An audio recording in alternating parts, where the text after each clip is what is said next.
Yo, what's up, everybody, and welcome back to the channel. I'm over in Dallas at my aunt's house, so I apologize for my lack of quality. But regardless, welcome back to this week's episode of Peer Review, and we're with the boy Leonix, Neonix, Lee Jennings, Dum Dum. And those of you that might not know, he's actually made the transition into the managerial space. So, Lee, how has that been going for you, my guy? It's sick, man. I didn't see myself doing this last year this time, but it's been almost a year now. I get to work with all of our homies. So just a few people whose teams I'm on right now. We've got Infect, we've got Sizzy, we got Automate, YVM3, of course, always representing. We're now working with Rusco as well, just to name a few. Really love all of those guys, have always loved all those guys, so it's really cool to be a part of that going forward and just kind of being a part of the creative process beyond just like doing my own thing. So it's been a cool growth development cycle, and I am also, just side note, still trying to work on my album that I promised like 2 years ago, so forgot about that until now. So speaking of Infect, he actually wants to take it upon you and show off one of his clients' work. And so this is the new song from Infect and Hamro that's actually coming out tonight, I believe, on Bass Rush Records. Infect, Hamro, Depit. JT, why don't you get started with that?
And if you want to hear the second drop, you're going to have to play it at 11 p.m. when it comes out. 11 or 9 p.m. PST? Maybe 9. Yeah, that makes more sense, I guess.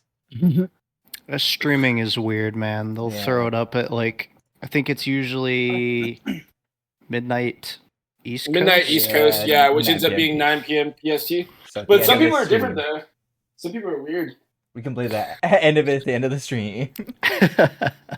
I threw the pre-save in chat for anybody that would like to go pre-save that and run that up. That way, wherever you at, it should be available here. Real quick, while we're on the topic of pre-saves, I know it seems menial and like unimportant, but the people that book us for big festivals and other big opportunities actually do look at those numbers. So one of the free ways you can support your favorite artists is the pre-saved, because those are actually important. 100%. Fuck yeah. But yeah, stoked for you, all your adventures. Thank you. It's gonna be a fucking oh my god. Crazy stream, and oh damn, that if you guys don't know, we are doing a show out in Florida, Vandals versus Grocery Boys. That's gonna be fucking insane. Oh yeah, that's like the whole reason we have Neonix on this episode. Yeah. All right, so I'm playing a little music, you know.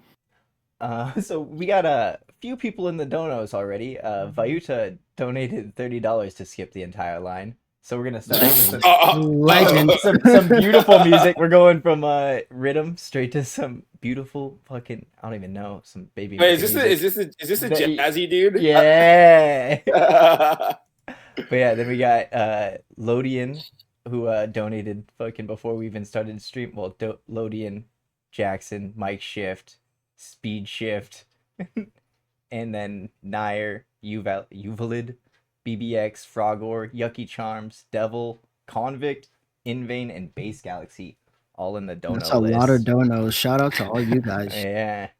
It's gonna be a flex stream. I should have known Yeah, this. it's gonna be a flex stream. There's no feedback gonna be given. None. By Yuta. I don't feel real anymore. Damn, I wish we would have been playing this one like 15 minutes in or something, but let's get it started. Damn, almost 422. 2 seconds off.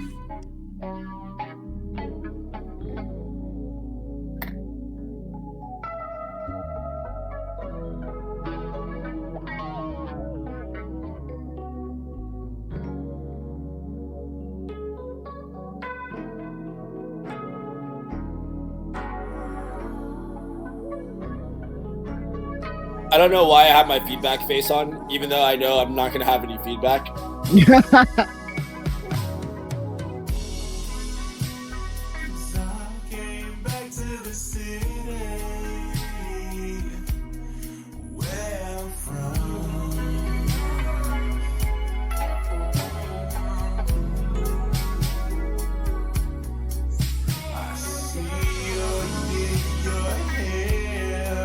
Frogor said wheel.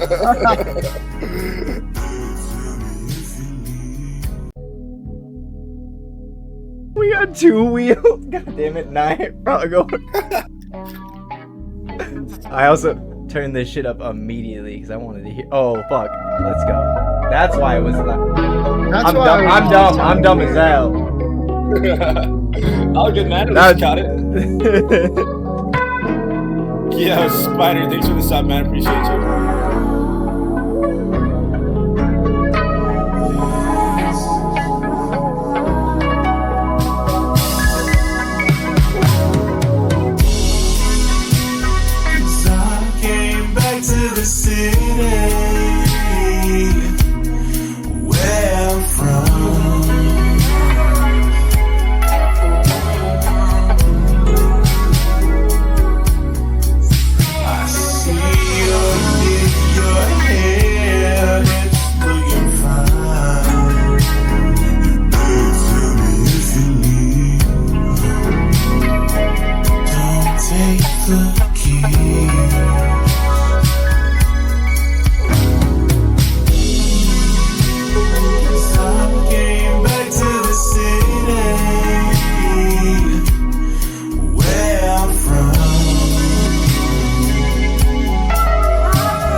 solo is going fucking crazy right now.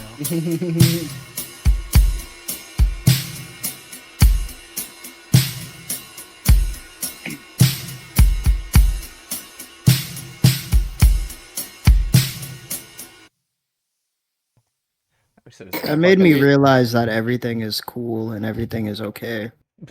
Everything? Everything. Yeah. Even Yeah. Jared from Subway? Wow. Why?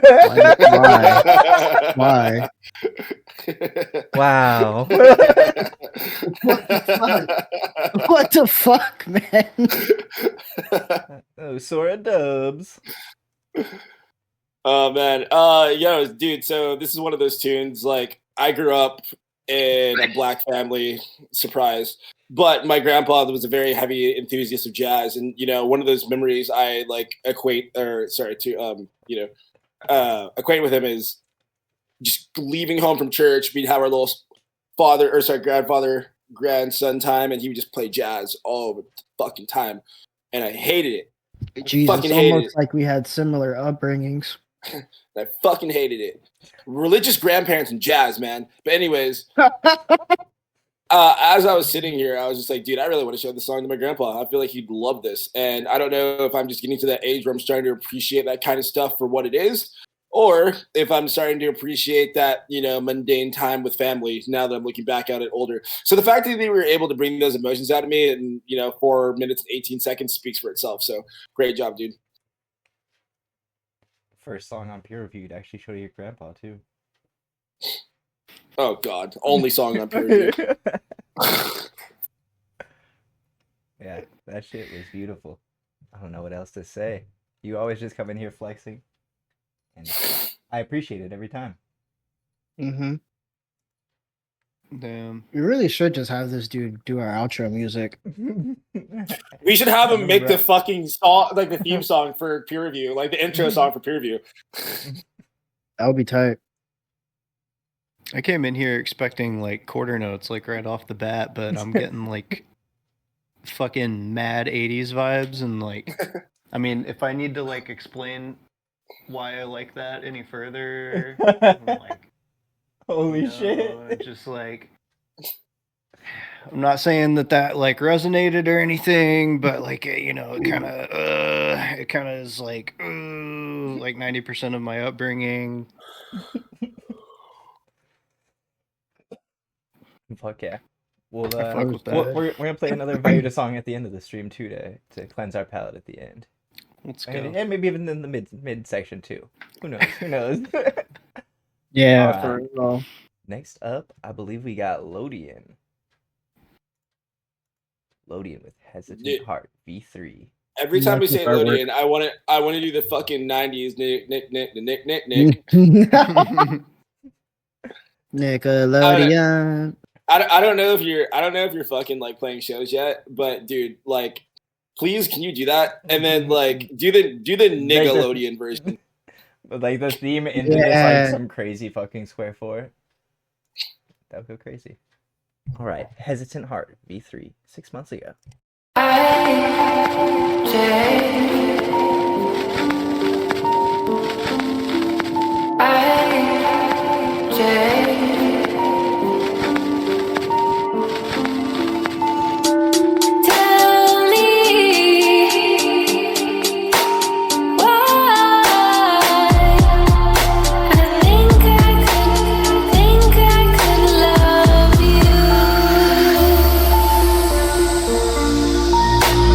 Don't leave me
want to go first?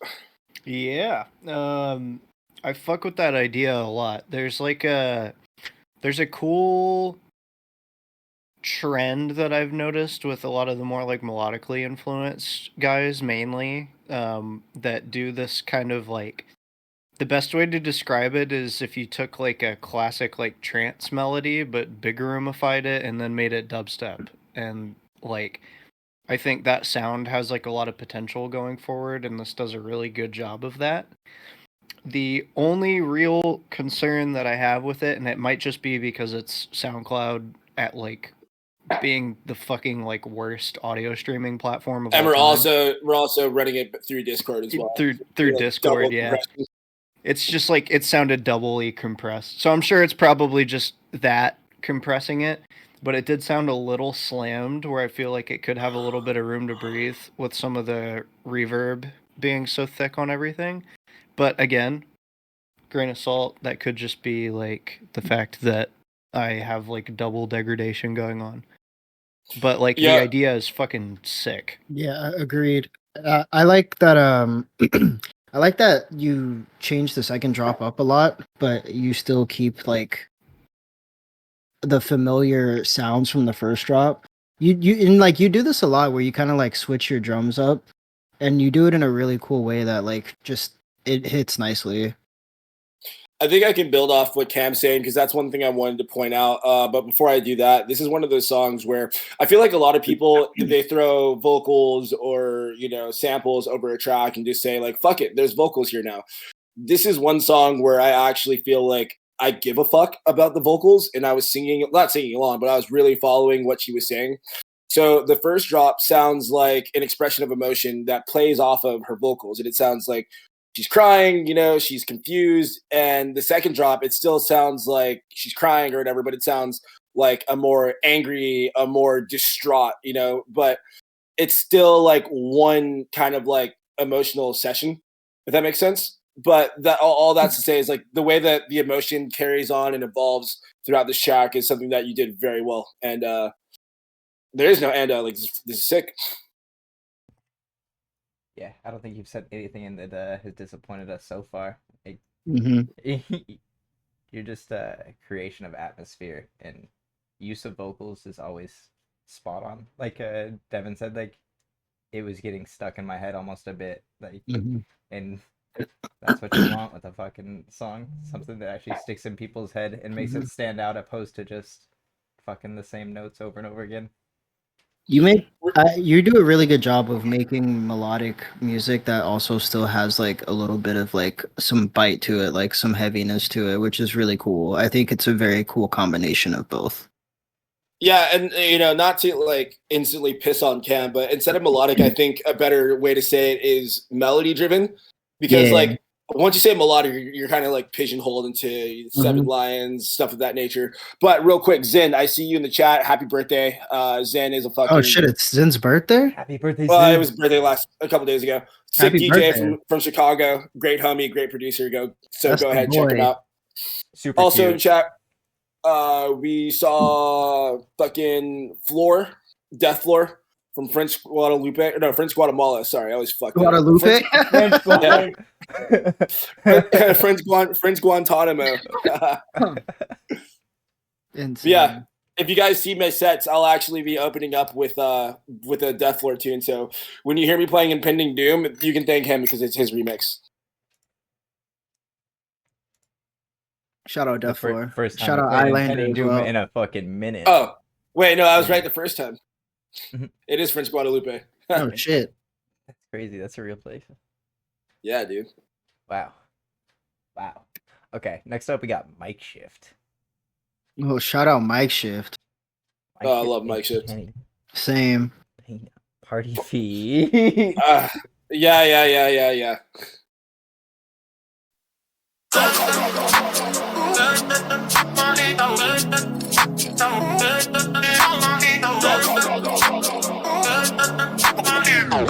Hey baby, we can dance all night.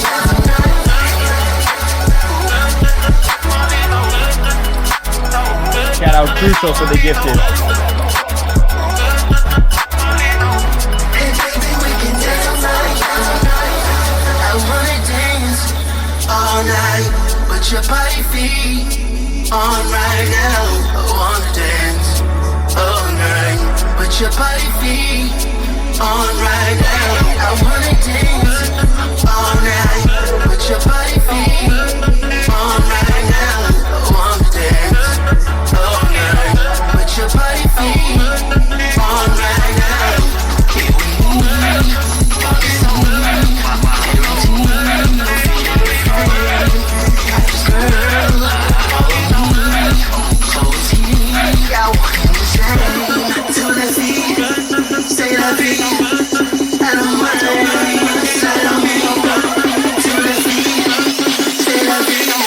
Hey baby, we can dance all night, dance all night.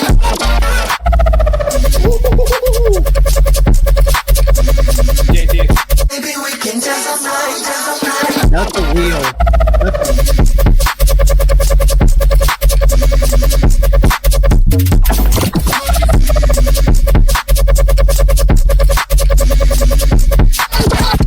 This is crazy.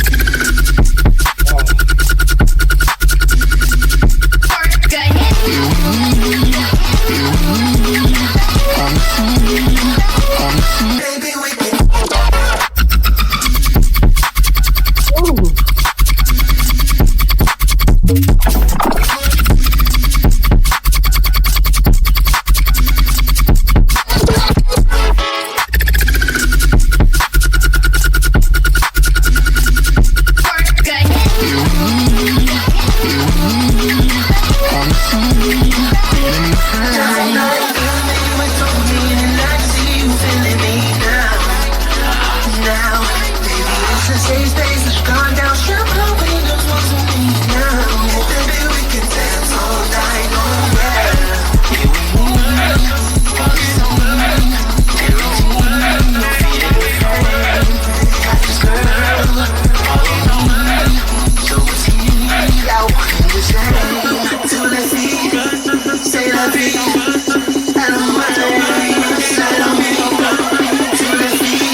Hey baby, we can dance all night, dance all night.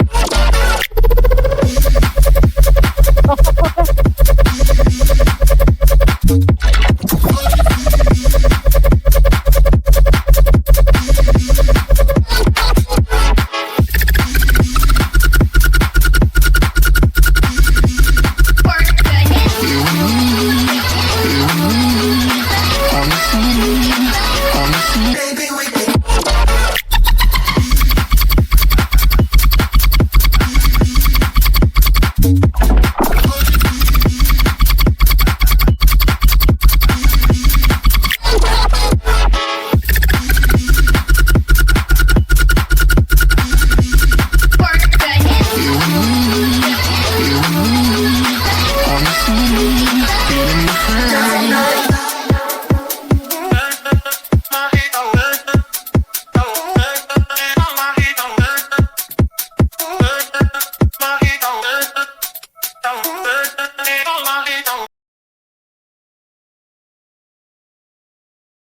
That was God sick. damn. That was fucked. That was fucking awesome. Yeah, J-Mouse brings up a great point. The four to the floor part, four to the floor, 4/4, however you want to say it, part would actually really benefit from a switch in drums. The dubstep drums were like a bit obnoxious to me. And I found myself thinking like, my original feedback was going to be, hey, I appreciate the 4/4. It'll go off live, but I think it carries on for too long. But something as simple as using house drums for that section could make it seem less jarring. And I think it'd be easier to listen to, for the duration of the second drop, if you do not want to switch over to the typical dubstep drum pattern. That being said, I just got to say, man, I've been in this like really weird rut lately where I try to listen to dubstep, rhythm, whatever it is, and I just can't fucking stomach it. And I found myself asking myself this week, do I hate the genre? And then listening to this tune, it's just, no, I don't hate this genre at all. I love bass music. That's the thing. I love music, man. You are so musically inclined, and you're letting your background show in every part of the song. Like every part of the song makes you want to dance. And that's, again, like it's called electronic dance music for a reason. And, you're someone that makes everybody want to dance. It's just like I'm glad we added you to GB. just want to get you more involved, dude. And that's on us. So good shit. I have no notes besides the second drop drums. Yeah, Devin just said it. Like, you brought the dance into electronic dance music with this tune, and that like fuck, man. Like, I want to hear this on a system. Like, I want to hear this live. Like, there's so many things in this tune that I was just like, damn. If I heard this in a live setting right now, I guarantee everyone around me would be flabbergasted. They'd be like, "What the fuck is this tune?" Dude, It's Cam, you know what this kind of reminded me of? Like, I could see like Powerline from the Goofy movie singing this or like playing this, you know? insane. Yeah, dude. Like, it's just good. Like that's just good. Like, I don't know what else to say. It's simply good. Simply good. Just made me want to dance. Like, what else can you want from a song? No, Sora's another person that's really making me want to dance. Once, you know, I even said it in the chat. I would love to hear a Mike Shift Sora collab. That would be awesome. That'd be sick. I'd shake my ass to that. For real, that was a good tune. I like that second drop a lot, but I agree with Devin. I think changing up the drums, even like I feel like there's this weird taboo with like people not wanting to use completely different drums in a different part of the song, but like fuck it, like just put different drums in the second part of the song. Who cares? So if that's holding you back internally, like it holds me back sometimes, then fuck that. Just change the drums. The only other note that I have about the song, like feedback wise, is the kick mainly sounded like it was like a little, like I like the big boomy blown kicks, but I feel like it was maybe a little bit further than like my taste. But don't let my taste hold you back from keeping it the same way if like you fuck with it like that. But I feel like if you had it shortened up and a little punchier, like you could literally just throw a transient shaper on it and like squish it down a little bit, make it a little pokier, and it would have the same like impact that you probably want out of it. But that's like my only real like critique. Other than that, like the idea was sick. I would also like, I think a sick idea just trailing off of like a Mike Shift Sora collab would be like, imagine like a Mike Shift Sora Beast Boy 3-way. Dude, they actually have a 3-way, not Sora, but Mike Shift, Beast Boy, and Ace Sora, and it is fucking amazing. Hell yeah. I feel like y'all styles would blend really well. Also, hello Sora, my little baby. Hell yeah. But yeah. Alright. Up next, we got the boy Nair, who donated twice to get to the front of the line. Shout out Nair. Not that hard. Yeah, pretty simple. Top 10 things Cam's gonna say on his wedding night. Come on, man.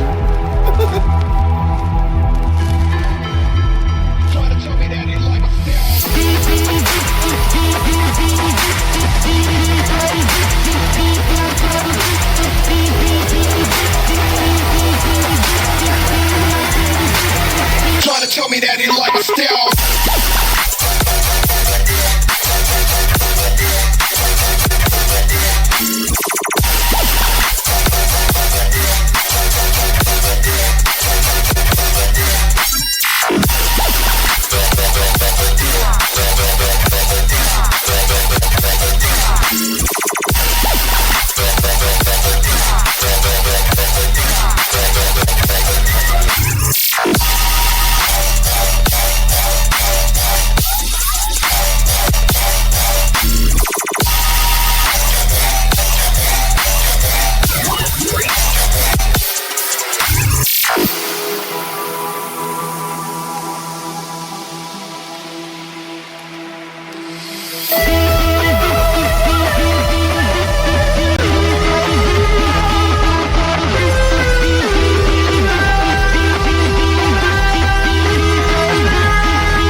Cam, I don't know what you're eating, but that was the most aggressive bite I've ever seen on stream. Anyways, That one drop sample to piss us off. Yeah, I don't know. The drop samples kind of become a staple in our little pocket of dubstep, and I've grown to accept that. I mean, it could be because this is being double compressed, but not like the musicality, the intro, the drums. This is just so unapologetically you. The only thing that I kind of ask myself or find myself wondering is if that square 4 synth that comes in, for lack of a better term, is like, I kind of feel like it's a little too wide, but then not sure. I'm not sure if that's just me overthinking, or I'm not just sure if that's just me, like, getting fucking lost in the double compression. But yeah, I love everything about this tune. It's just like the square 4 bits just kind of like threw me off in comparison to everything else. It was like a little bit too overpowering to me because it was just so musically driven at first. Some of the sounds were a little bit too abrasive for me. Okay, so we're kind of on the same page. Yeah. I'll throw out like an interesting take on this. I think the intros and like all the melodic stuff is like very strong. And I also think that the second drop is stronger than the first drop, so that you should flip them. You should make the second drop the first drop. Because I feel like not to like throw out like an abrasive opinion or anything, but I feel like the second drop is a stronger like version of the same idea. So if you just like take this part and move it over there, then you'll get double thumbs up from this guy. I think the second drop is just a perfect example of like, yo, less is more. With the synths that you choose to use, they're just so like powerful that when you try to do like a flex flow, that it just doesn't hit as hard as when, it's just straightforward, which the second drop is. Remember, Kiss, keep it simple, stupid. Very true, very true. But I mean, every tune he sends in is a flex tune, making Dubstep 2 and now Square 5. For fuck's sake. All I could see is that fucking meme of the black dude holding like the green tube. It's like, finally, Square 5. I like there's a version of that where it's stupid, it's so fucking dumb. He's holding the vial and it just says finally liquid drum and bass. It's fucking so dumb. God, the first generation of memes were just so simple and better time. Yeah. All right. Next up, we got Jackson, who has been hanging out in Discord with us a lot lately. Been showing a lot of initiative. Yeah. Oh, he's in show off. Oh, this someone's trying to get their shopping cart. That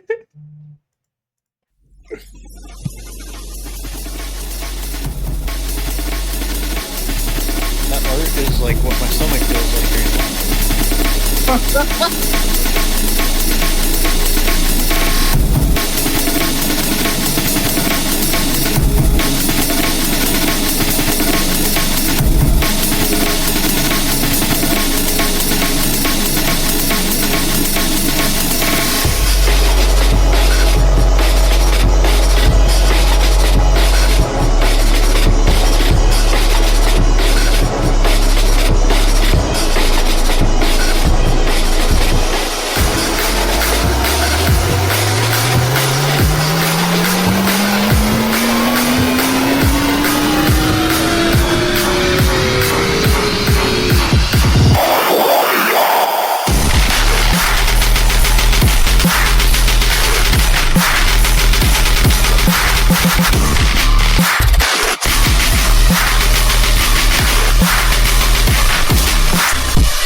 So this reminds me of Malevolent era Fizo. Like this to me, this sounds like a Malevolent era Fizo collabing with Deviate. The flex is there, the flow is there, it's tear out, but like the mix out is good, it's textured, there's distortion, but it's not going over, even though that waveform is mighty thick, my guy. The only thing I would say is there's a couple parts in the first drop where you kind of like switch between drum flows, where at least to me it gets a little hard to follow. And I understand going for like not regular drum flows, but like the transitions between different styles get a little funky for me. Also, I think the second drop is just too long. I'm gonna agree with that, but I also think that the transition from build up to drop was a little bit jarring. Like I kind of wasn't really ready for it, and it didn't hit the right way, at least for me. And yeah, also like Devin said, the flow kind of gets a little bit hard to follow. Yeah, man. I feel like this tune is in a position where like it has a lot of like potential energy. Let's like throw it back to like elementary school science here. There's like potential energy and kinetic energy, right? So like there's a lot of potential energy. And the way that when I used to do lessons, the way that I would describe stuff that would get stuck in the state, at least to me, like the way that I perceive it, is if you can zone in on like 4 bars that are fucking just like an incredible, like, you know, knock it out of the park idea, and then you can just elaborate on that 4 bars over and over again until you get to like however long desired drop is, then like the world's your oyster.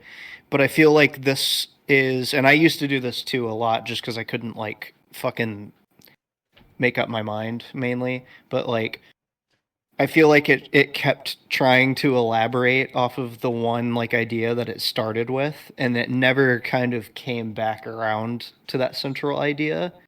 Like the synth and everything is sick, and like the mixdown is sick.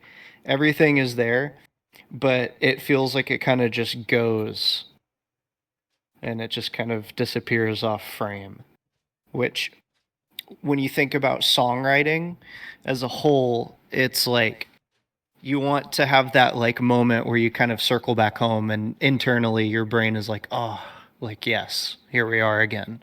So I don't know. Structurally, that's like my only gripe. I think everything else is like a solid, you know, good for me across all marks, but just like centrally that idea of like structure is something that I think needs to be worked on a little bit. But that was it, pretty much. I think to summarize what me and Lee are saying, I know this song is called Show Off, but again, like we told Nair, KISS, K-I-S-S, keep it simple, stupid, dumb it down a little bit. All right. Up next, we got a Froggy Boy with high knee stretches. He's trying to get on your good side. High knee stretches. The genre tag, religion and spiritual. Check with your physician before you start if you haven't been exercising on a regular basis. Let the knees extend beyond the toes. Protect them from injury by keeping them aligned directly over the foot. Dude, this intro. Isn't this from like Austin Powers? Side, here you go. Deeper, deeper, deeper, deeper, deeper. Are you ready to burn it up? Well, let's go.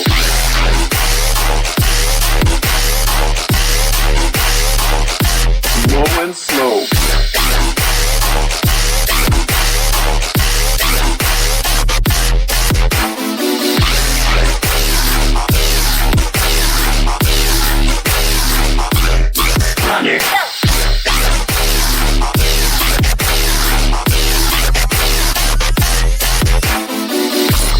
Up, down, take it up, down, up.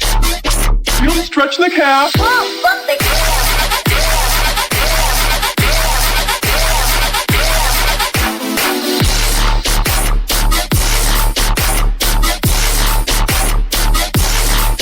another set.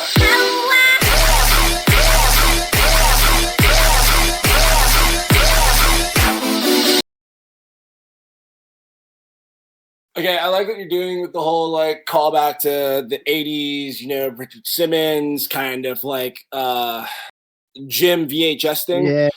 I think this vocal sample is something that like festival kids would love to hear. It would get them hyped. It's goofy, it's silly, and you know, like people like to have fun. This track doesn't take itself too seriously. That being said, the main problems I have with the drop are there's just this emptiness that's coming from just like a lack of cymbals, lack of percussion, lack of foley. I'd like to hear more risers. I'd like to hear more background noise. Like your synth work is getting better, but you know there's more to drops than just synth work. Also, the sub is just like it's just doing too much. Like I understand the sub wants to follow the synth tune. I don't think it needs to because like it's just kind of so obnoxiously loud that I find myself listening to the sub more than everything else in the drop. And there's certain points where the sub tries to follow the synths melody wise, and it just kind of like goes just out of key enough. Like I know it's in key on the MIDI or whatever you did to have the sub follow, but it just sounds like tonally wrong, and I just can't stop focusing on that, you know? So I would just say like quarter note subs just for now, or just something simpler. Shit. Am I frozen or can you guys still hear me? No, you're. Oh, You're good. you're good. Okay. Yeah, just dumb down the sub, more background noises. Maybe add more to the intro as well, like instrumentally. But the idea is really there. Mm-hmm. I would maybe change the clap. There was something about the kit clap that like wasn't hitting for me. Like and I think it was a clap, just not having that like snappy like oomph to it like a lot of rhythm tunes do. It just sounded a little weak. But yeah, Devin said a lot of the other stuff that I can't put into words. Yeah. we're gonna do some magic right now. And that magic is gonna be, instead of using a limiter on the master, you're gonna put a clipper on it. That way you can hear how loud the sub is being mashed into everything else. Because I think that's what you were trying to describe, Devin, is like when you have something like a limiter or something that's doing really fast compression on there, it's catching how loud things are so quick. And your inclination making dubstep, right, is, you know, fuck it. I want this shit to be as loud as possible. So you ram it in there. But low end, right, so like a sub bass, takes up a lot more energy and a lot more space in a track than anything else. So when you crank that sub bass up, instead of doing a couple of things, which I'm going to go over in a second, that you probably want to hear in this track that you're trying to get by turning it up really loud and ramming it into everything that's squishing everything else, it's just going to fill up that space, right? So a couple things you can do to try to help fix the sub thing. Like Devin said, you can dumb it down a little bit. You can turn it down a little bit. And if you want it to sound more full and kind of like complement everything else a little bit, is you can saturate it, or you can add harmonics to your sub bass instead of just cranking it up and letting it ride into a limiter. Because the hotter you let that ride in there, the more it's going to squish everything, and it's just going to sound like a wall of noise. And then you have issues with your drums, and then you're going back and changing your synths, and then everything else in a bag of biscuits starts to get thrown in there, and it gets kind of yucky, poopy, no fun.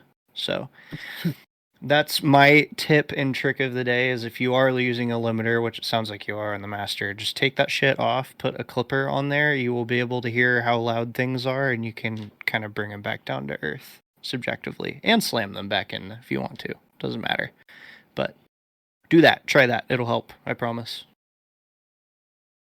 Lee, thanks for the tip. A lot of people pay good money to see Lee's tip, so y'all got that right there. Free tip. Just a tip. All right, I'm satisfied. the was diabolical, man. All right. Next up, we got Yucky Charms with Rusco Woo Boost. Yucky Charms bootleg. Ooh. I almost said something that would break terms of service, but Yucky Charms, just know if this isn't good, that's not going to be good for you. Oh. Oh, shit. I said this at the beginning, but, like, this is, one of the guys I work for, so.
Wadham with the gifted sub. Yeah, Wadham.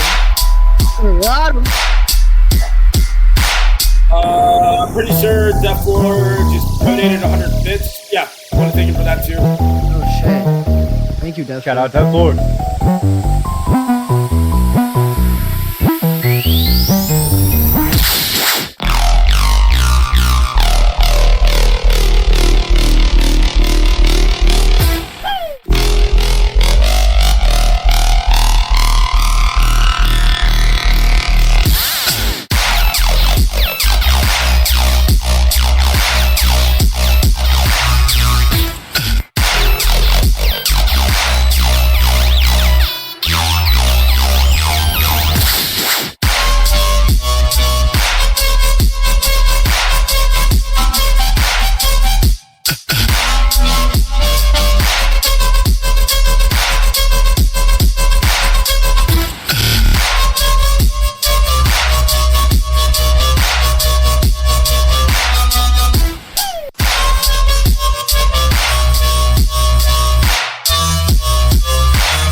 Okay, so I was a little concerned when starting this song just because, like, Woo Boost is an anthem, Rusko is a legend. I mean, he's a goddamn cancer survivor, so you can't have the man survive cancer just to subject him to some nonsense, But I gotta say, dude, the synth that you used was a fucking pleasant surprise, dude. I really like what you did with the synth work. One thing I would say is, like, I like the idea of the fake drop, but when the fake drop first comes in, you kind of come in with simple quarter notes for, like, I think maybe 2 bars and then switch to a melody. I would like to hear that consistent quarter note rock a little bit longer. And then go into the melody. But that being said, Psionic said it perfectly. This song is suffering from a lack of swing. Just just give your drums more personality, swing, and bounce. And if you do that, it'll just, like, by default fill up so much of the empty space that's in this song.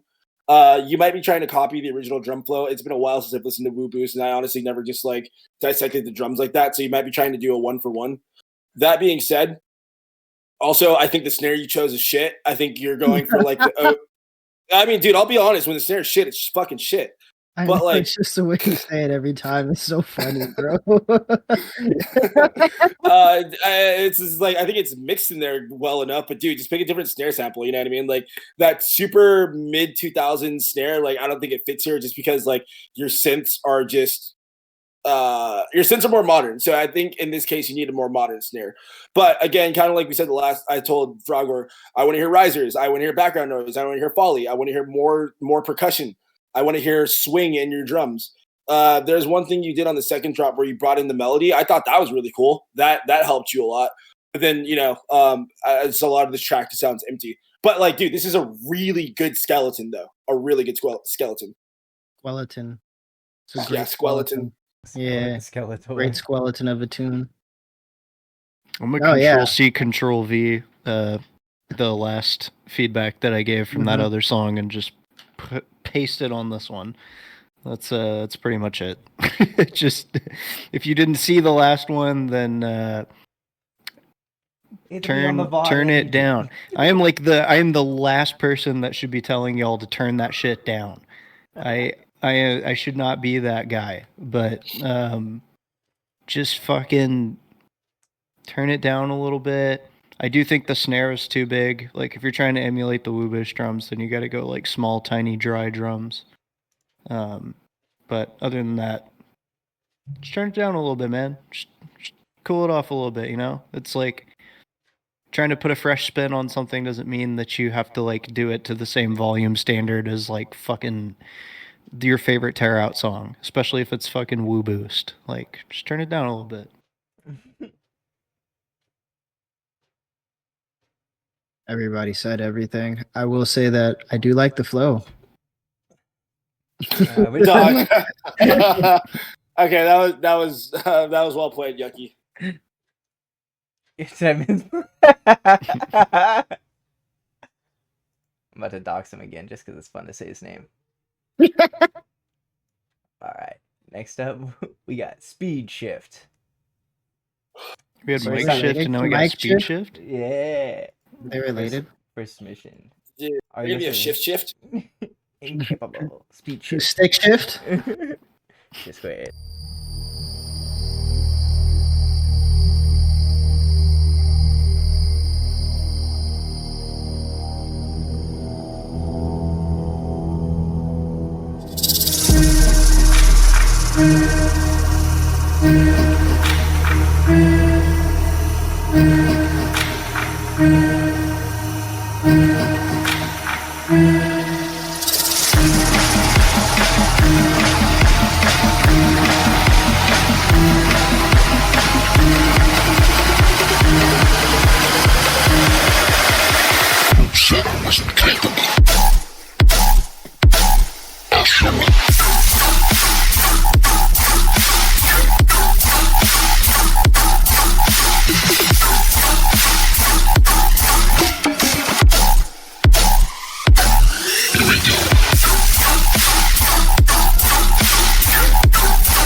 God damn it, we're gonna make it a three-peat.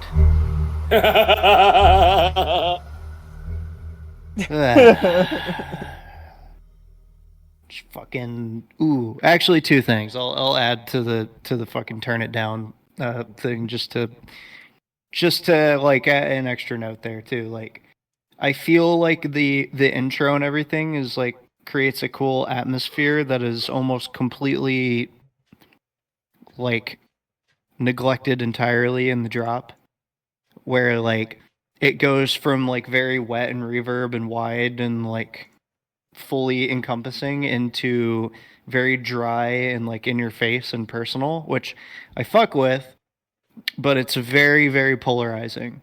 So if you can find a way to incorporate some like background elements just to kind of like fill everything out and give it a little bit of atmosphere in the drop, do that. But that's only gonna work if you turn that shit down. Like a little bit. Just a little bit. But yeah, that was it. It's just very slammed, which is fine, but maybe turn it down a little bit. It might sound a little less farty. Yeah. I'm glad Lee took the lead on this one. Fuck you, Cam. I'm glad Lee took the lead on this one because if there's anyone that can help you with the more technical aspects of what this mixdown needs, it's definitely him. But I said it in the chat, and like, dude, the way that I mix down tunes, unless Sora is literally sitting there holding my hand, telling me what to do, Ratatouille style, is I literally just go in layer by layer, throw an EQ8 on everything, and just cut out the lows, cut out the lows, cut out the lows. And then just even that just gives you so much room to breathe.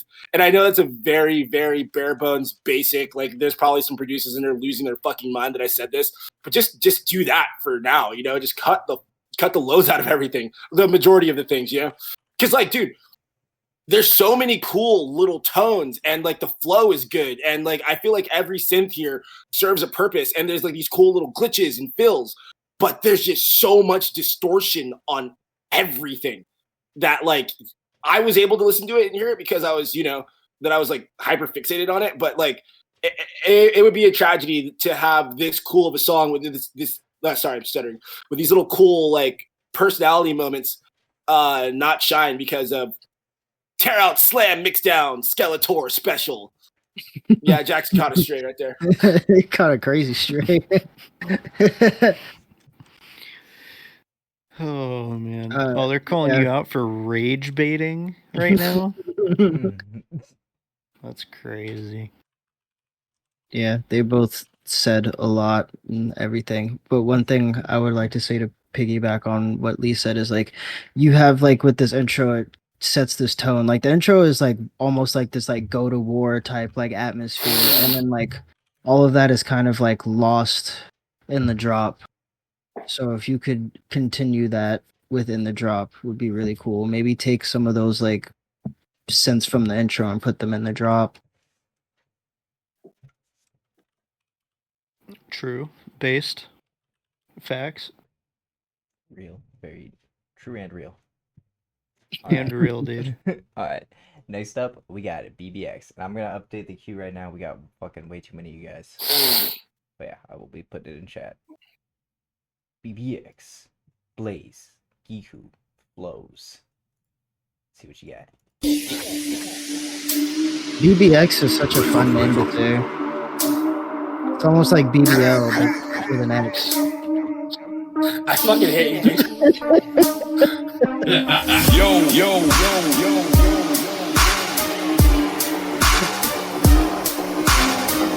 Yo. Man, I got flows in abundance. When it comes to flows, I got hundreds.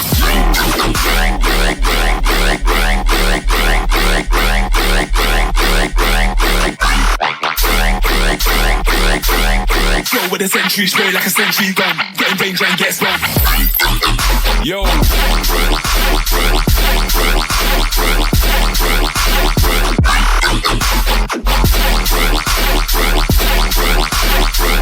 Man, I got flows in abundance.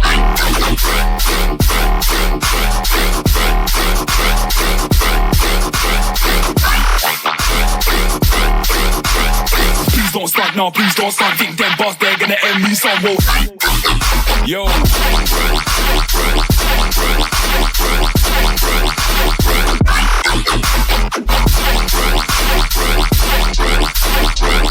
Man, I got flows in a.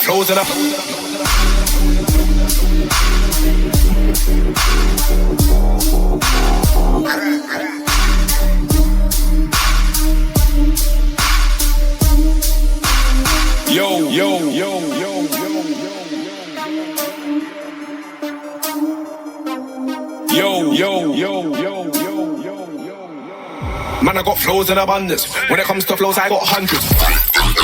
Yo.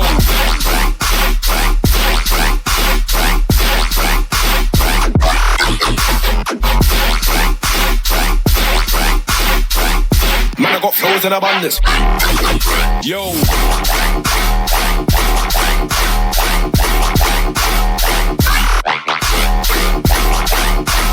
Please don't start now, please don't start. Think them boss, they're gonna end me somewhat.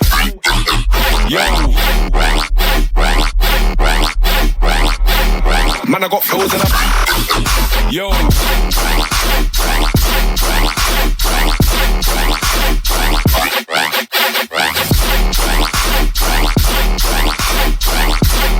Man, I got flows in a.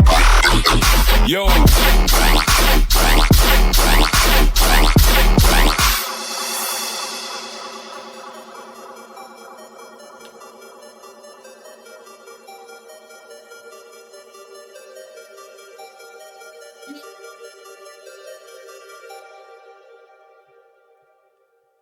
Okay. So there's 3 niggas on this track. I want to hear 3 niggas on this track. And what I mean by that is this song, I could be wrong, but it sounds like it's one drop that carries on for like 3 minutes, you know?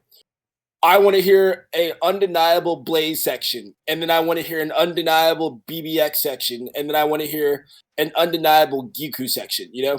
It sounds like all 3 of you guys found out how to mix your synths together and then just kind of didn't want to piss each other off or step on each other's toes and just said like, okay, this works for like 8 bars. Let's just run that, you know? I want to hear conflict. I want to hear resolution. I want to hear resolve. You know, you can tell when people really fought for something in a track, and especially in a collab, you know, and you're in the session, like, hey, fuck you, this needs to go this way, you know? I'm not hearing that here. I'm not hearing like 3 personalities on this tune. It's not bad. It just sounds like a cool 8-bar rhythm loop. You know what I mean? Big drop too long. Also, that fake drop into the half fake drop pissed me off. God damn, Deadshot 25 gifted subs. All right, nigga. Whatever. God damn. Yeah, God damn. All right, shout out Deadshot. Yo, wait, Lupe, are you fucking coming on Sunday? Let me know so I can guest list you or not. Holy Shout out shit. Deadshot. He donated for his brother. Okay. He's like, oh, my brother doesn't make money doing rhythm. I'll I got welder money. I got the same comments pretty much. I feel like y'all, at least like with this song, it sounds like y'all figured out a good way to blend your sounds together. I feel like a really low hanging one is like you can alternate how the sounds are layered. That's like really low hanging fruit because it sounded like there's 3 different sounds layered over each other that just play like the whole time. You could have one that's doing like on the off beat, and then you could have one that's only being used like every couple of beats. And that automatically just like, in my mind, pretty much like changes the entire song. Like, even if it's like a quarter note or an 8 note or, you know, whatever. Just doing that will help, I think, broaden the scope of things. Also, another way you can do that too is like, all those sounds sounded like they were kind of sitting in the same like stereo space. So if you have some like in the middle and you have some way out here, I feel like that could help. Just really easy ways to spice that up. I know it's hard to want to do that because it sounds nice when you have everything fit together like a nice little puzzle, but I promise it's worth it to step out of your comfort box a little bit because it'll surprise you.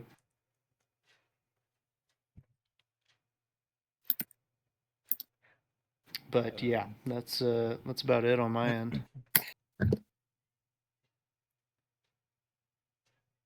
Hell yeah. But yeah, Spooky on YouTube. A lot of times we only get to the dono list just because people keep competing and donating more to get up to the front of the list, and too many people end up donating. But Yeah, shout out to all you guys.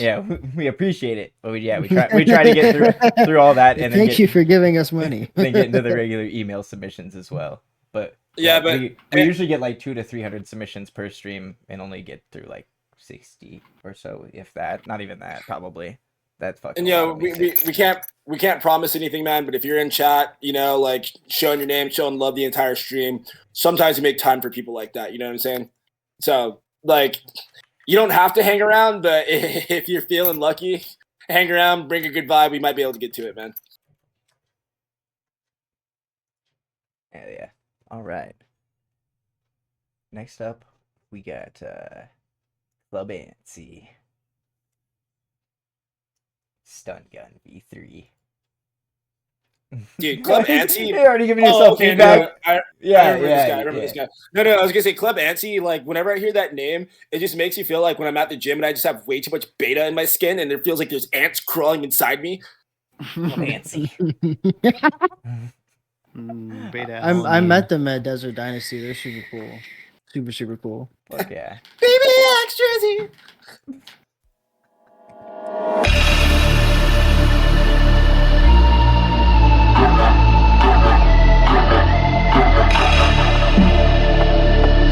Oh yeah, Loki, he is kind of old.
Oh my god. Oh my god. Oh my god.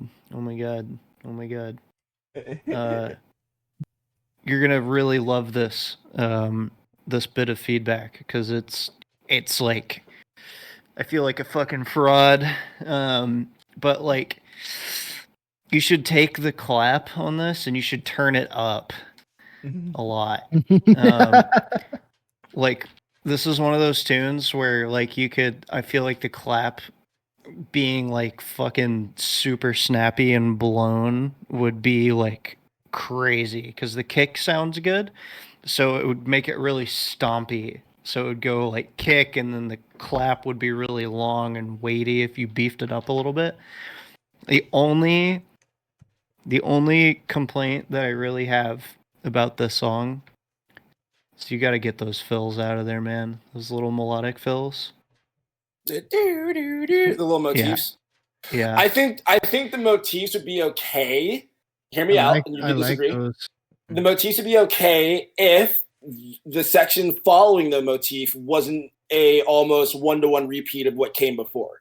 And that's my gripe with the tune is like the flow is cool, the sounds are cool, but like it just sounds like I'm listening to a loop and not really a full fleshed out song. Yeah, I think that's fair. That's like the opposite side of it. I'm mentally, the way my brain hears that tune progressing is like it being repetitive extremely. So I guess you can look at it on either side of the fence. Like if you want to riff on the fills more, then you need it to progress. If you don't want to riff on the fills more and you want it to just be a fucking beater, then like come on out of here. That's how my brain perceives it. So there you go. This is like the perfect way to describe why these streams happen, because you get multiple perspectives on like how other people think the tune should progress. So, and it's not, I'm not really saying much here because I'm not that cerebral at all when it comes to this shit, but Lee is way more cerebral with his approach to music than I am, and if it was me writing this tune and how I used to write old Sweet Tooth tunes is I would just use one synth throughout the entirety of the drop, but the flow would change every 8 bars or so. So it'd start off be like triplets, and then the next flow would be like eighth notes, and then like the 16 bar switches be like a beat down quarter note section with the same synth. You know what I'm saying? That's something that you could do to bring more life, quote unquote, and just kind of like razzle dazzle without having to go completely new synth wise.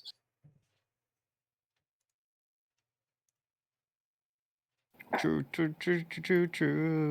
I liked the tune, and I don't have any other feedback besides what they said. I will say that I think that you should keep the motifs, but like they said, they should progress after the after you like so. Come on, little buddy, you got this. I believe in you. So like I like other than that, like I really like the tune. So like I don't have much actual constructive criticism. Damn, man. Where's the constructive criticism, dude? I don't know, man. You guys kind of said it. I get like the general vibe here that like Devin just takes that over. like we just need to start talking like mad shit in here to like bully each other into constructive criticism. So like... when it was just the 3 of us last week, we got kind of out of hand. Okay, we had because you're like, oh. No, because you're always like, oh, Devin just takes over. All right. And I started saying, hey, Cam, what do you have to say? Say it, motherfucker. You go first. You go first. What do you have to say? Nigga, nothing. Nothing. All right. Well, let's fucking here. Let's settle this thing because I've been going first the past couple times. Cam and I think first. JT Yeah. Let me go first. I should go first. Right, JT should go first because he never gets to go first. And I got the cue settled now. I get to pay attention. Liera, think of me.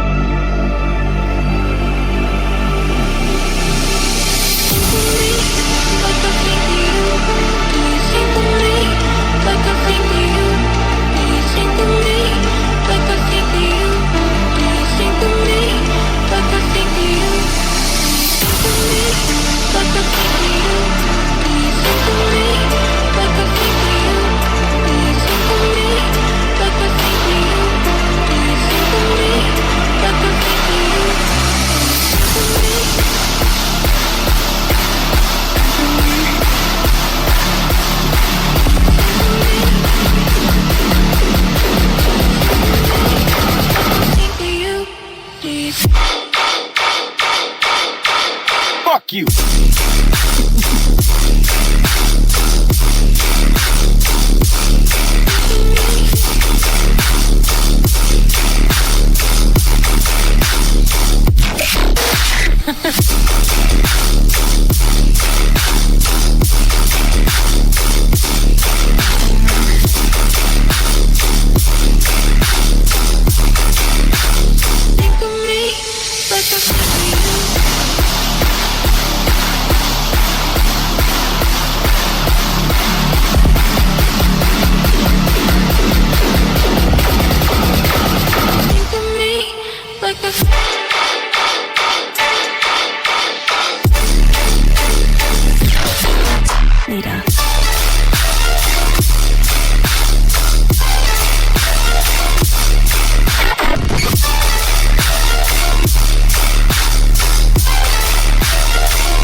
Can I go first?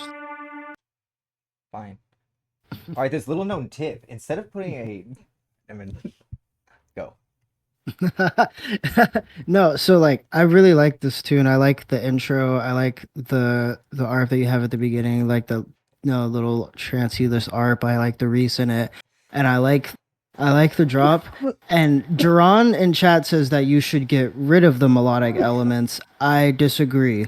I think that you should maybe tease them a little bit in the first drop so that when they come in the second drop they're not as jarring, because it sounded cool, but it also was like a little bit like out of nowhere. So yeah. But other than that, this tune was actually super sick. And it was stompy, but it had like a really cool like I don't know how to describe it. Like it had like a cool like fantasy-ish and like vibe to it. Like I really fucked with it. Yeah, I thought the main. I don't know if it was just fucking. I don't really have that much compression since I'm the one goddamn streaming it, but everything's streaming on my computer is fucking up my computer. But the main drop is just a little bit slammed in my opinion. Like I don't know if it's just like for playing out shows, but listening in my car, I feel like it would just be a little bit obnoxious.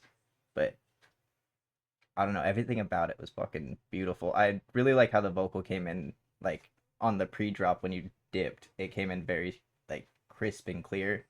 But on like the intro, it just sounded like it was kind of fighting for its life through the actual melody.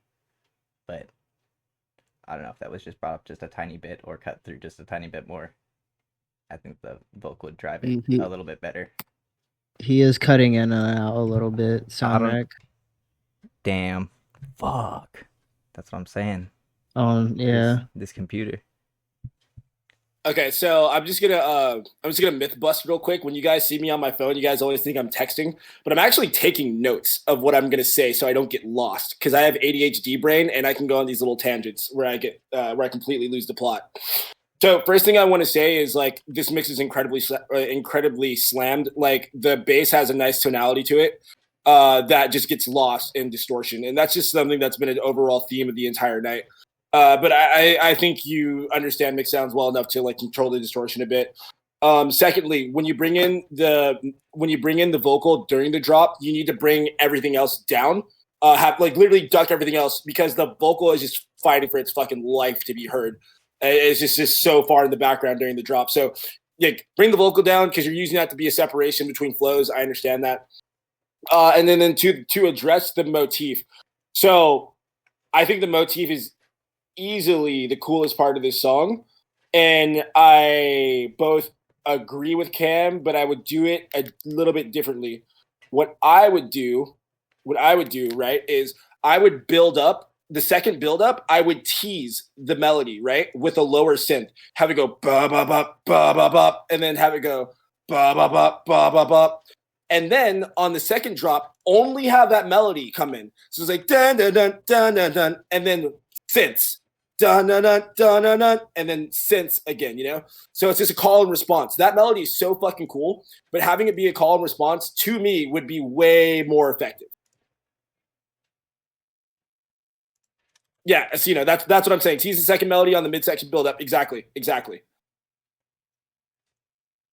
Yeah, that melody section is fucking sick. I mean, I am a sucker for that kind of shit because I do it all the time. The main thing that I think sticks out to me about this tune is that the main bass sound, like the main sound, is just, it's very fatiguing because it's like very wide LFO rate, if there is any at all. So like a good reference point, I think what you could do to help give it a little bit more like fucking to it is like, so, and don't ever be afraid of doing this. I don't want to encourage people like ripping other people off, but I think referencing is great. So that ties into what I'm about to say.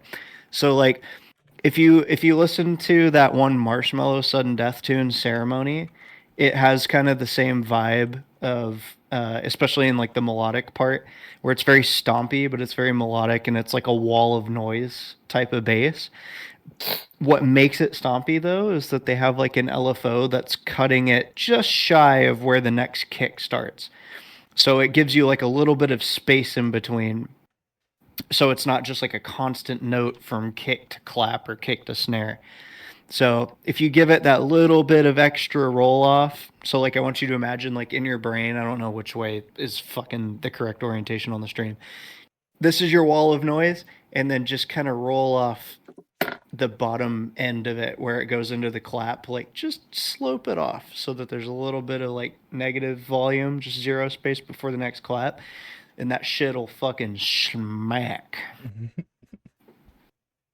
But that's pretty much that's my 2 cents. I like the melody in the second drop a lot too, but I also like make it a really bad habit to do that in like every song that I touch. So don't listen to me about opinions on that, because I'm going to tell you to do it.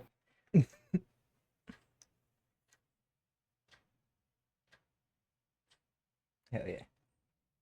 Go team. Yeah. All right. Damn. Next up, we got You Valid with an actual whip. He wants actual feedback. You value. I mean, I feel like we've been giving actual feedback. Yeah, this no, entire I know, yeah.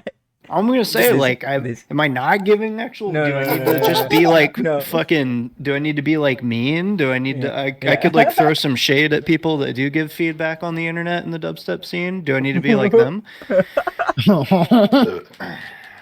No. You've just been doing fucking very good tonight. It's almost too much, but we're getting through them. We're doing good. I'm proud of us.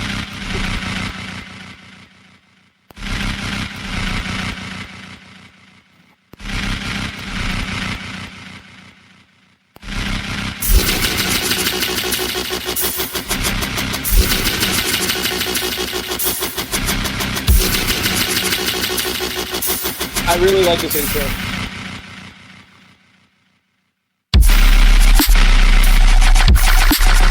This is cool.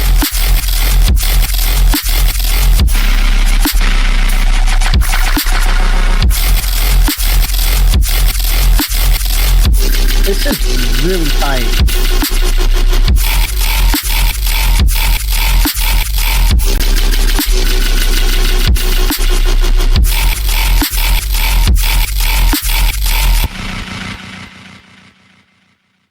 Okay, That that's fucking nuts. Like Saw synth was fucking insane.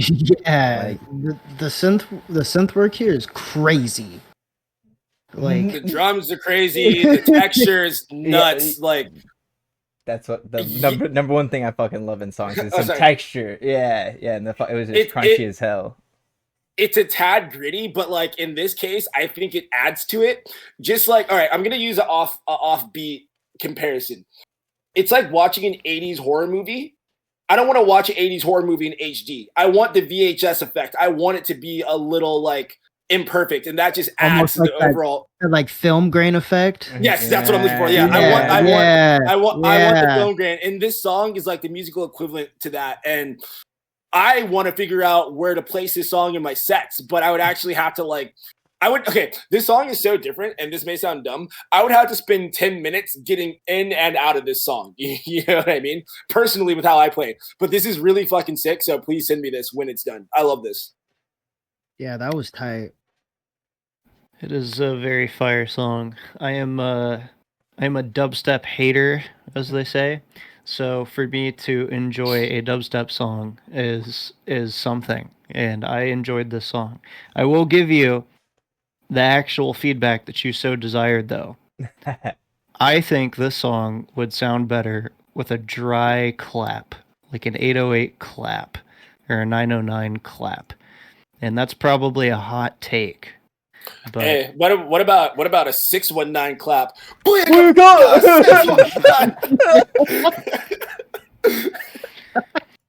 But that's a subjective take, though. So that's me being me. But you wanted feedback, and that's my feedback, bitch. So, Insane. All right. Up next, we got Duvall. Devil. Yeah. Duvall. Sounds like the name of a buff black nigga. It sounds like a fucking fashion movie, or like the like the fucking like someone that kills Dalmatians for fun, you know? Duvall. Very mindful, very demure.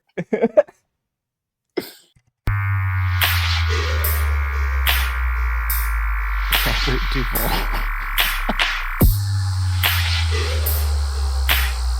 Oh, I like the intro so far. Beetle Squad!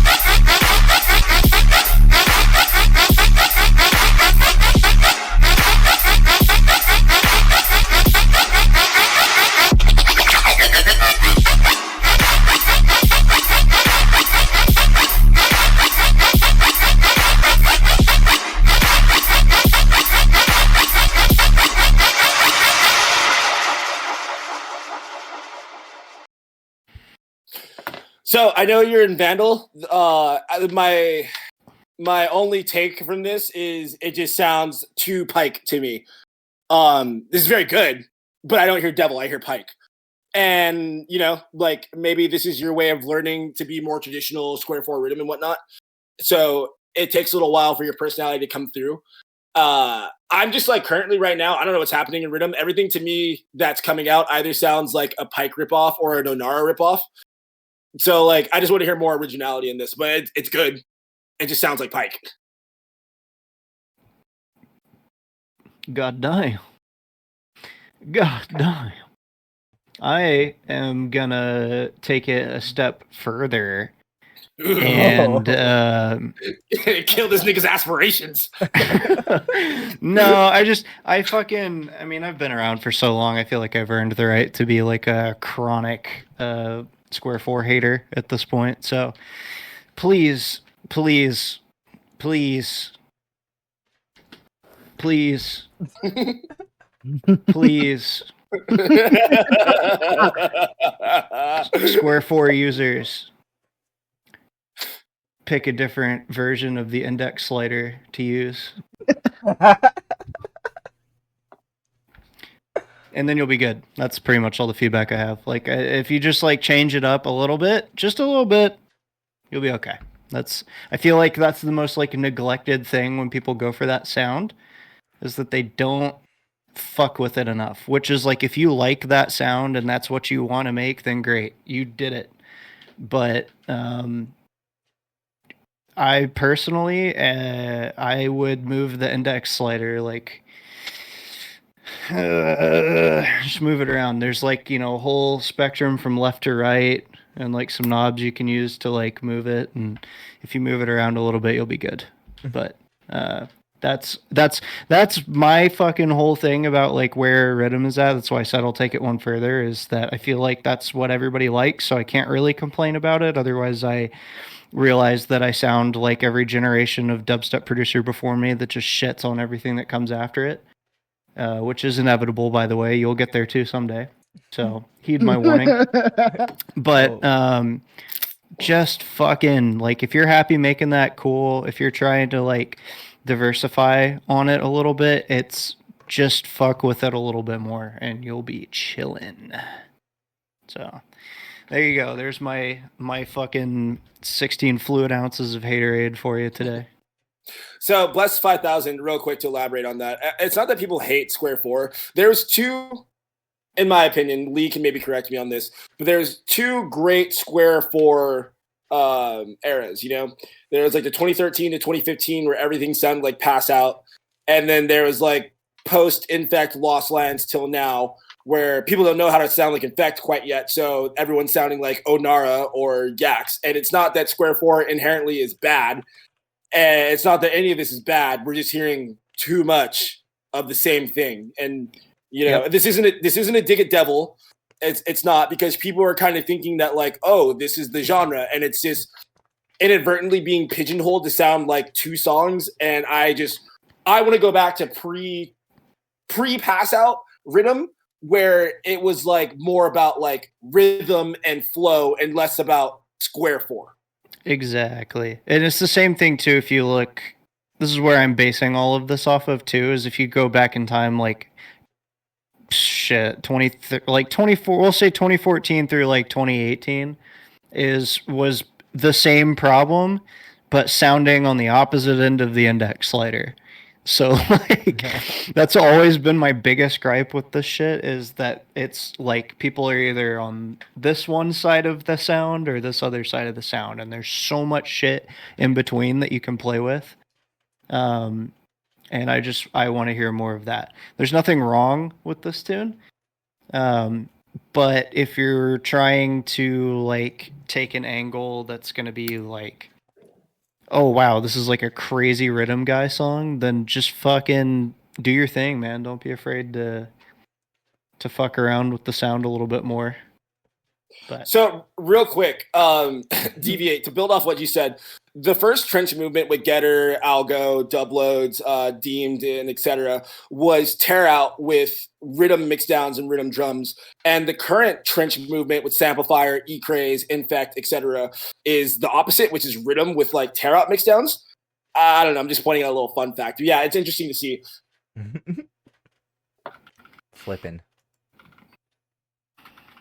All right. Next up, we got Esoteric with Dark Arts. I like the name Esoteric. That is a cool name, actually. And the geometry logo is cool.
That high pitch noise is very, very.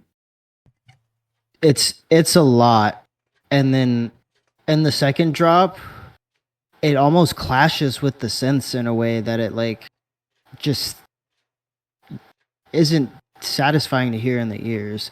So isn't satisfying to hear in the ears. It's you tried so hard to be polite. It sounded so much sweeter. It's sonically displeasing. That's like telling someone it's overweight. It's just like, hey, yo, like you're not fat. You're just, like slim challenged. Taking up fucking too much crazy. space. Yeah, that reminds me of like I feel like this this like screechy sound thing. It reminds me of like, I don't know how familiar any of y'all were with like 2014, 2015 era SoundCloud Minatory was what they called it. Where it was like abrasive on purpose. So like if you're trying to be like the sound, like that's the whole goal, is that it's like abrasive and scary and all that, and like that's the vibe, then mission accomplished, because it was very high pitched and loud and abrasive and artistic in that sense. If you're trying to go for something that is more palatable to like the tear out kids in like 2024, then that high pitched stuff it probably has got to get out of there because it was very resonant and high pitch. And I think there's a way of doing high pitched stuff like that in a way that is not like painful. Like you can put soothe on those sounds and you can like pass them off and it's fine or whatever, like because it'll remove all the yucky stuff that makes them painful while you can still hear them. But like, yeah, that shit was really up there high pitched. So like, at a live show with no earplugs, that shit would destroy my fucking ears. And I have some songs that are like in that frequency range that are extremely loud, but aren't that like ear pokey. But like you gotta have some stuff that like kind of fills out the spectrum that makes it make sense to lead up to that high pitch. Because if it's just that high pitch by itself, it's like a dog whistle in the background. Like you got the fucking rave ref in the back of the club while like the drop's going on. Like was that build 7051 that has the Why like, did he the catch it squeaky? straight, bro? But like there like I have that one song that's like it's got the high pitch stuff. High Five has like a fucking fire alarm going off in the background of it. So like it's possible. You just gotta like fill the frequency spectrum out and make it make sense. Because in the context that it's in right now, unless that is specifically what you're going for, it doesn't necessarily make sense. And that is my chief complaint. Also, shout out Rave Ref. I've heard he's a nice guy, but yeah, there's. I mean, I've said this to his face. I've said it on the internet, and I'll say it again. Rave Ref is a fucking dweeb, but god damn it, he's the most lovable dweeb on the planet, and I love that kid. I'd actually love to get him on peer review one day. That'd be kind of fun. There you go. But speaking of frequency range, I hear two frequencies.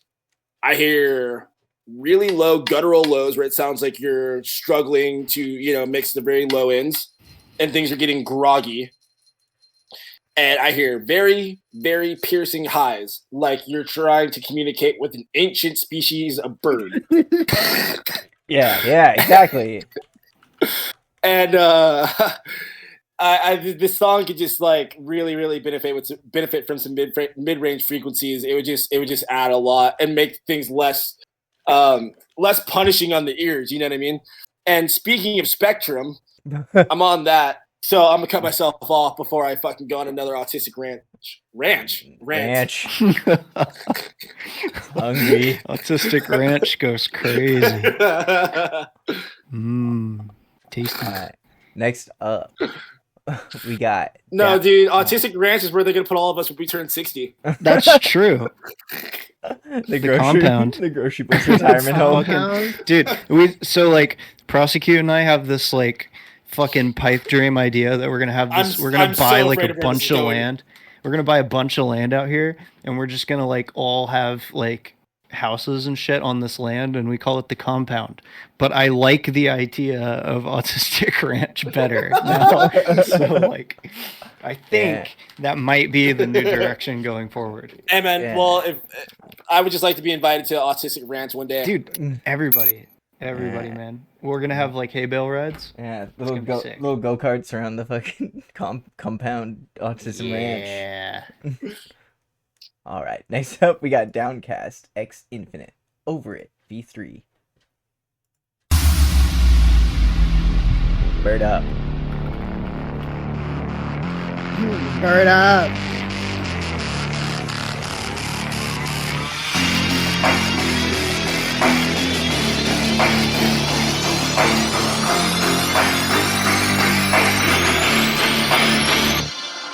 Yeah, head down, let enough control it. This got too tough, now I'm over it. Slow death, like judge, you got in the store. Go ahead, wrap it up, what you waiting for? I put up with too much. I'm so lost, I'll not touch. I won't go down, now back with you. Stay up, won't drown, I'm asking you. Head down, let enough control it. This got too tough, now I'm over it.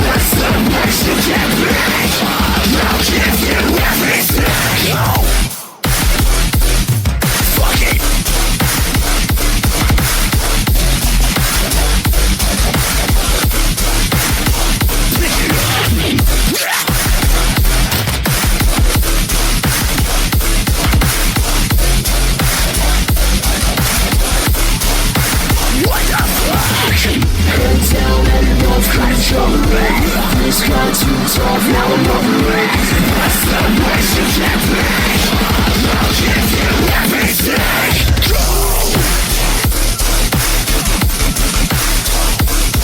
Fuck it.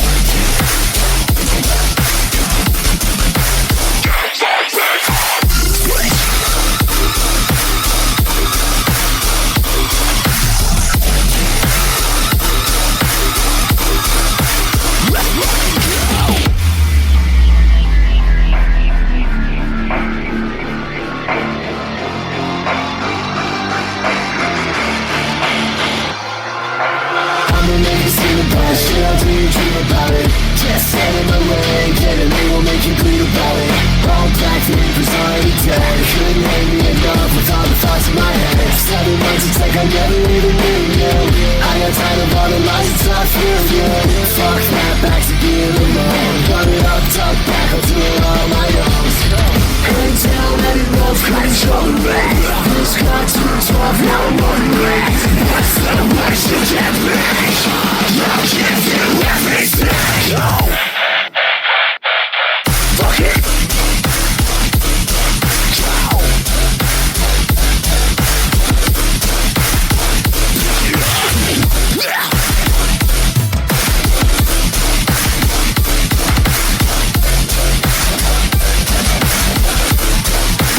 What the fuck?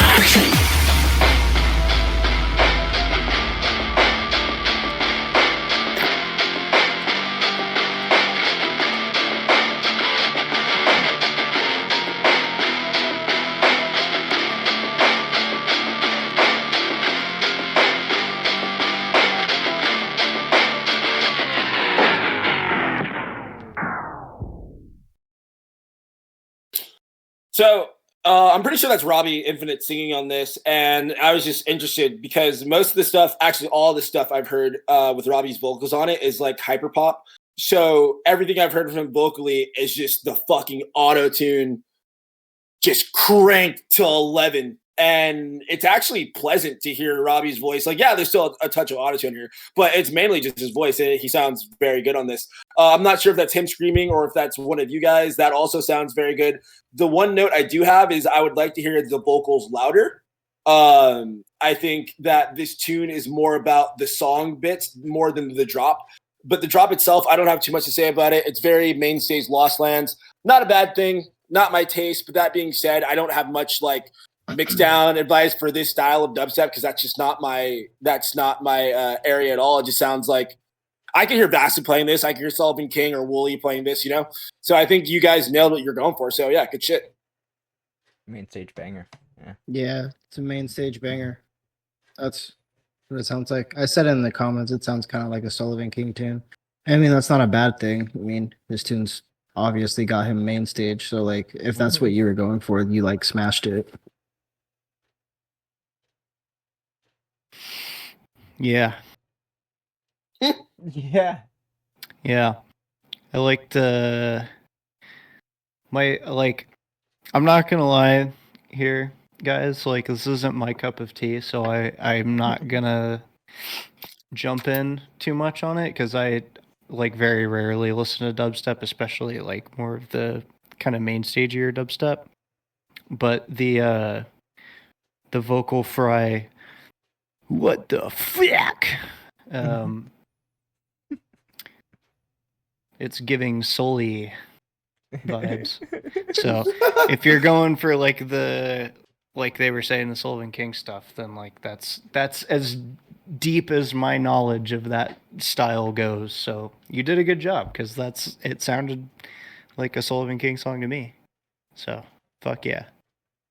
This is like if dubstep was around during the MySpace era, I can totally see myself going into Hot Topic to go buy an Invaders in Pajamas set, and this song will be playing in the background, you know? Oh, yeah. Some scene step. Insane step.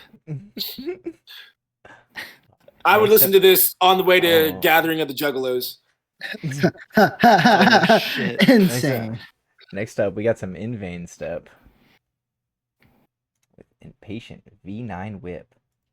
Oh, what the fuck? Where's your brother's art? Is this his is he doing logos now? Or are you just showing off your new logo?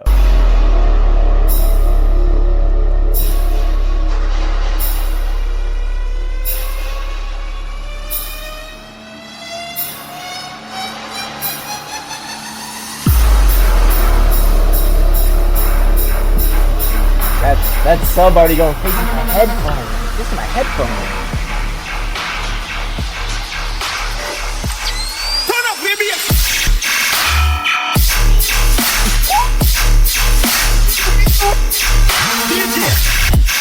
Give me some.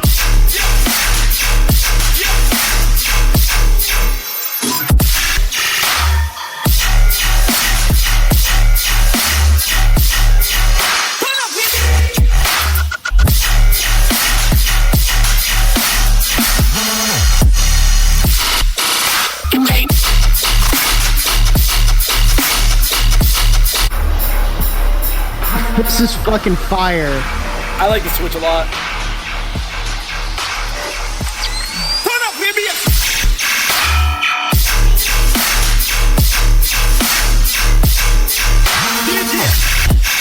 Give me some.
Give me some.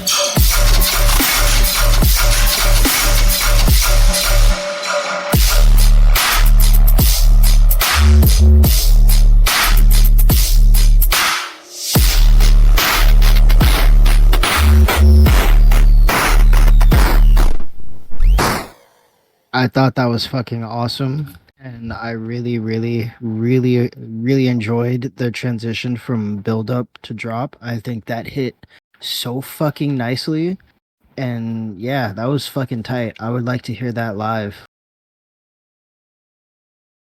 Oh shit, we got Sizzy in chat. Yeah, no, Oh Sizzy in chat. shit.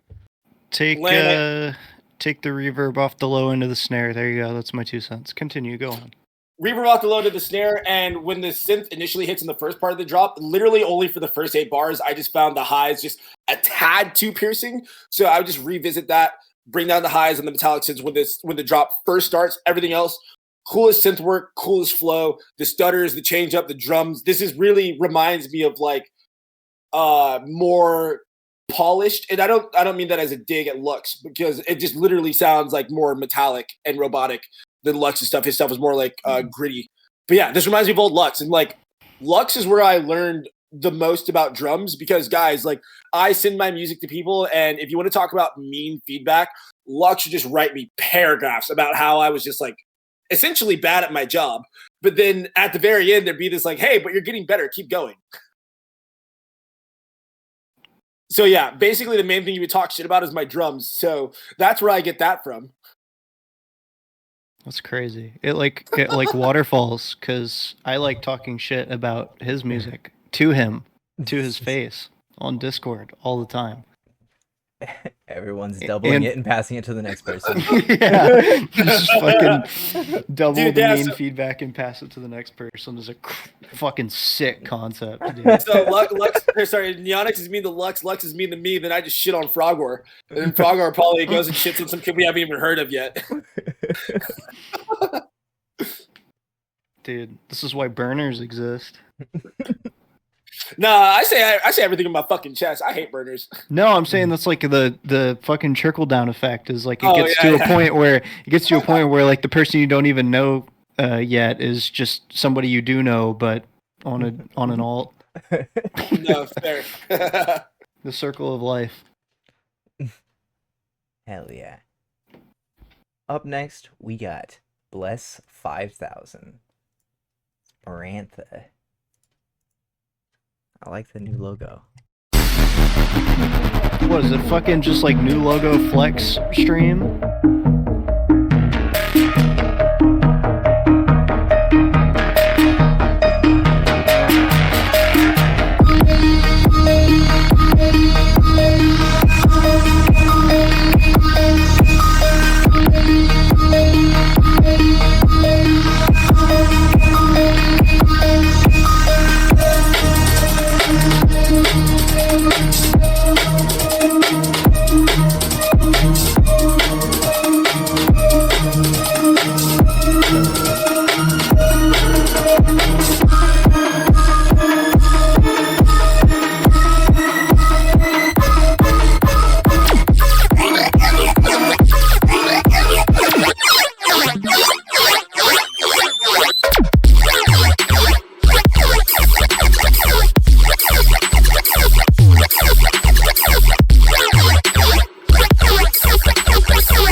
So I thought the sound design went insane, but I don't know if it really felt like a song, if you know what I'm saying. Like It felt like you were just Lucas like they you were were being just serious. like flexing sound design in some like the same sort of loops the entire time, but it didn't like I don't know how to describe it. I'm fucking dumb and high and tired, but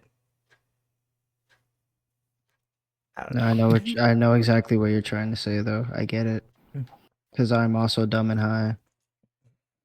That's crazy. I'm not yet high, but I am dumb, and I still understand. So, but it's I feel like I don't even remember who it was or how long ago it was because it's been 2 hours. But like somebody at some point earlier in the stream, I was like, there needs to be like a central idea, and like just take that for what it is. Like just take a central idea, latch onto it, and evolve from there. Because it didn't seem like there was any one part that stuck out from like the rest of the song. So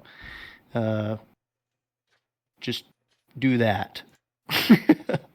Yeah, no, to build off that, and to build off what Bless 5000 said, I mean, that's you commenting on your own track. I feel like everything in this song is too loud, right? And what I mean by that is I'm not sure what the central focus is supposed to be because everything is jumping out at the same time saying like, hey, look at me. I'm a camp counselor. I took a batch of kids to the pool and they're all trying to get me to watch them do backflips at the same time, you know? So like if you want to have all these different cool, quirky sounds do their thing, have them take turns and have something come to the front and be louder and everything else gets quieter, and then have that take a step back and then bring something else up, you know? Like give everything its room and time to shine. Also, the sub was just way too loud for me personally. It was just distracting.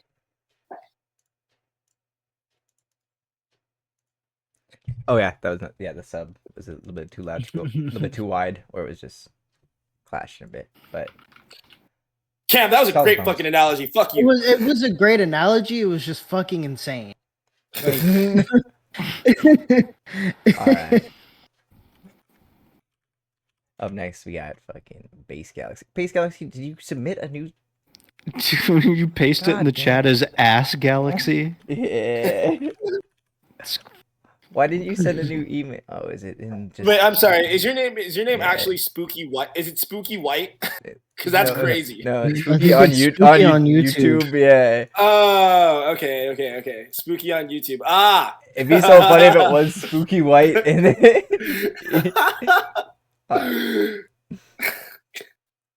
Yeah. All right. Up next, insane. Ass Galaxy. Yeah, Ass Galaxy. Hell Axie V3. Damn. Always with the beautiful intros.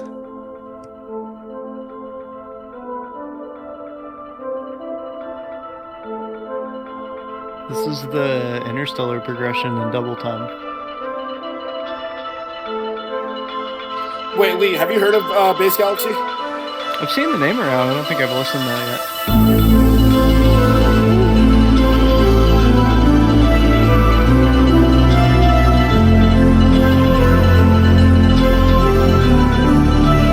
Crazy progression.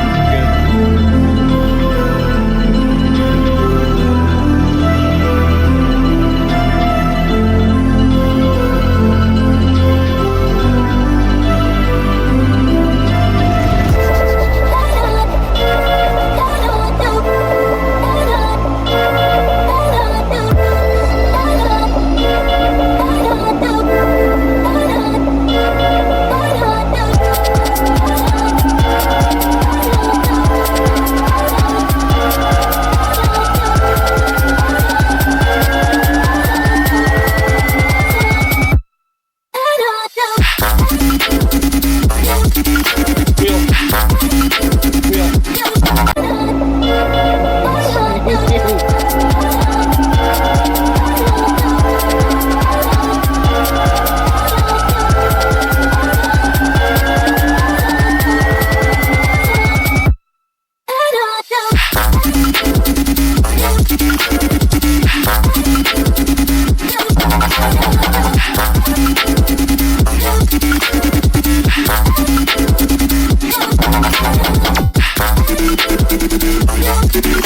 Ooh, this part is tight.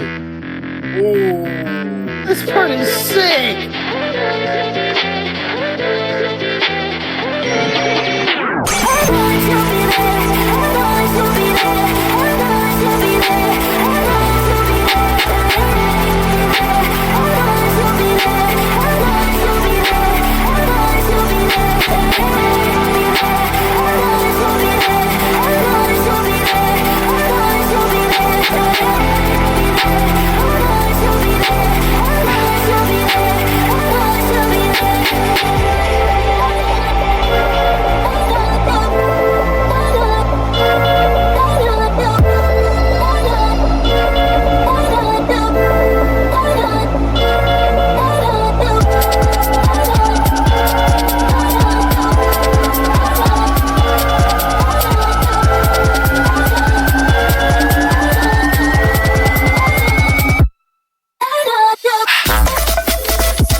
Every time you send in a tune, I get the same sense of like satisfaction that I get from like finishing a good episode of a TV show or watching a movie or playing a video game. I just feel completely entertained from what I just consumed. Like holy shit, like that like really bring like people a lot of people say music is entertainment and like that a lot of people say that? Prove that. Yeah, a lot of people say that. Yeah, dude, I'm so fucking faded, Moss.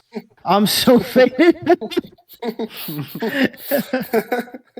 Think about music, man. It's like you listen to it, and when you listen to it, bro, you fucking hear things. And your music, dude. Your music, dude. I fucking hear it. No, dude. I mean, I say the same thing about you every time. You're the most consistent person. Sound design, musicality. Innovation, use of stereo field, like all of it, just it's just a fucking masterclass. The only thing I wasn't personally crazy about was like you pitch up a couple times, you kind of just go like off melody for me. But again, that's just total style choice. I found it a bit jarring for me personally, but you bring it back. So for a little style points, I understand.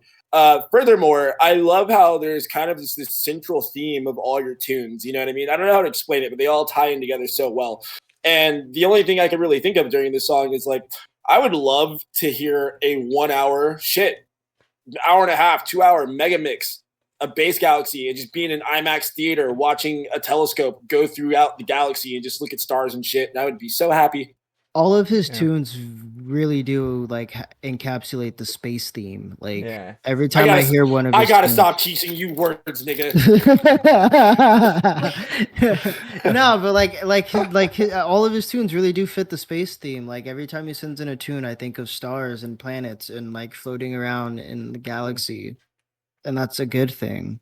He makes money making like dubstep. He makes like fucking cinematic dubstep. Yeah. Yeah, it was a sick tune. That was the first time I've heard music from, as JT put it, Ass Galaxy.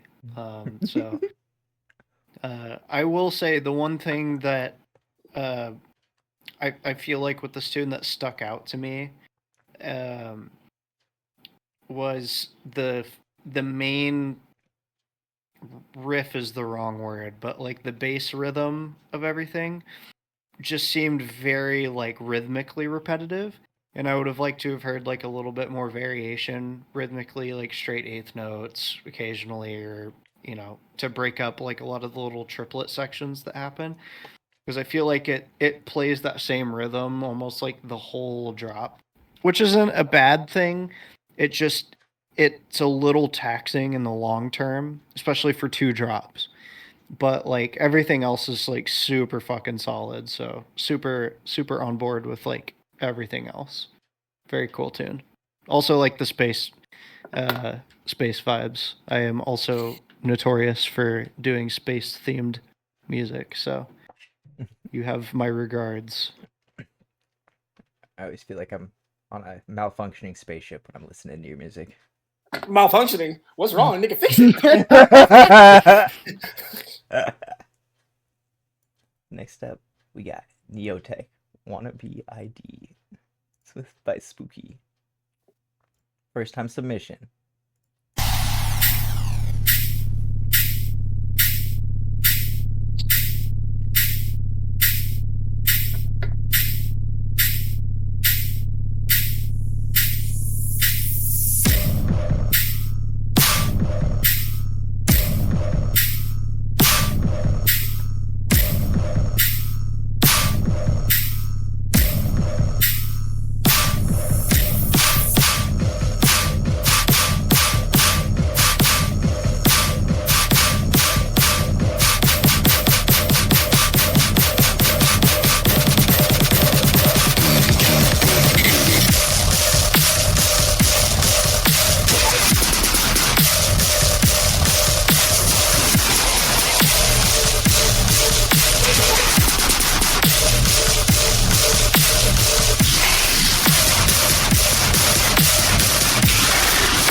That was loud. Very But like loud. not probably in the way that you intended it to be loud.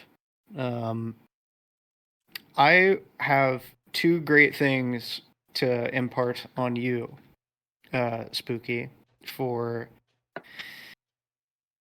going forward with this. And like just based on your interactions in chat, your first time submission person, it sounds like you're fairly new-ish to music. So the best thing that I can impart, the drop was like really jarring. So it sounds like there is a general lack of understanding of like structure, like musical structure. So the best thing you can do right now is like when you're trying to structure a song is just reference stuff that you listen to. So like don't be afraid to, I mean, I'll even give you the pass. Shit, you can take my music and put it in the DAW and then literally just like copy the structure of the song. You don't copy the song, but like the intro is this long, A section is this long, B section is this long, blah blah blah. That's totally fine. I don't see any problems with doing that, especially if you're using it as like a tool to further your learning with that. And really from there, like it sounds like you kind of know you want to be in the heavy, loud dubstep guy bracket. There's nothing wrong with that. But I would try first to, instead of push things as hard as you can, try to dial in that distortion at like a reasonable volume, and then take everything and make it louder, if that makes sense. and then go from there. Because right now it sounds like everything is trying to be funneled through like one channel as loud as it possibly can go. And that is how you get mud and clipping and phasing and blah, blah, blah, blah, blah. So those are my gifts to you. If I totally missed the mark with that, feel free to lambaste me for whatever you want to lambaste me for.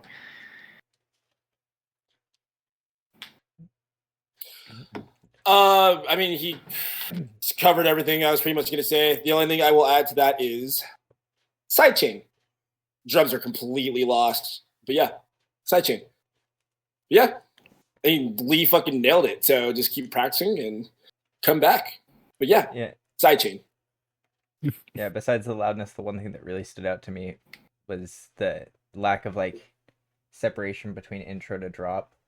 Like I just couldn't really tell when the drop came. Like, but like Lee was saying, like just that's the strong song structure aspect. Like if you just copy his song, see like what makes an intro and a build up, you'll be fucking fine. Yeah, and don't be afraid to try on your intros. Don't be afraid to do whatever, because it's an intro.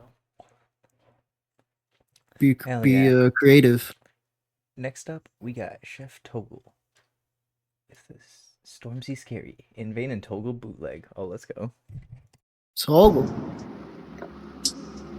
Damn, In Vain with a 2-for-1. Yeah, he snuck on here. Start charging a tax. Said please refresh link.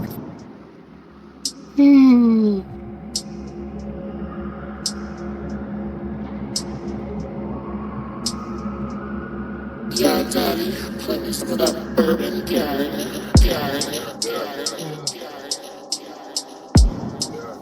Me all yawning is making me yawn. It's not cool.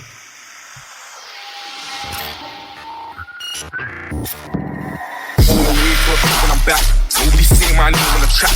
When I get nervous, I stop murdering, send out 5 when I'm under attack. Should've fought twice through York on the track. I'm coming to a nuclear war, the shot. They don't shut up, we don't say shut up. When I say shut up, I get a black. Lyrics might come through all black. Tattoos in the Congo, screaming out rap.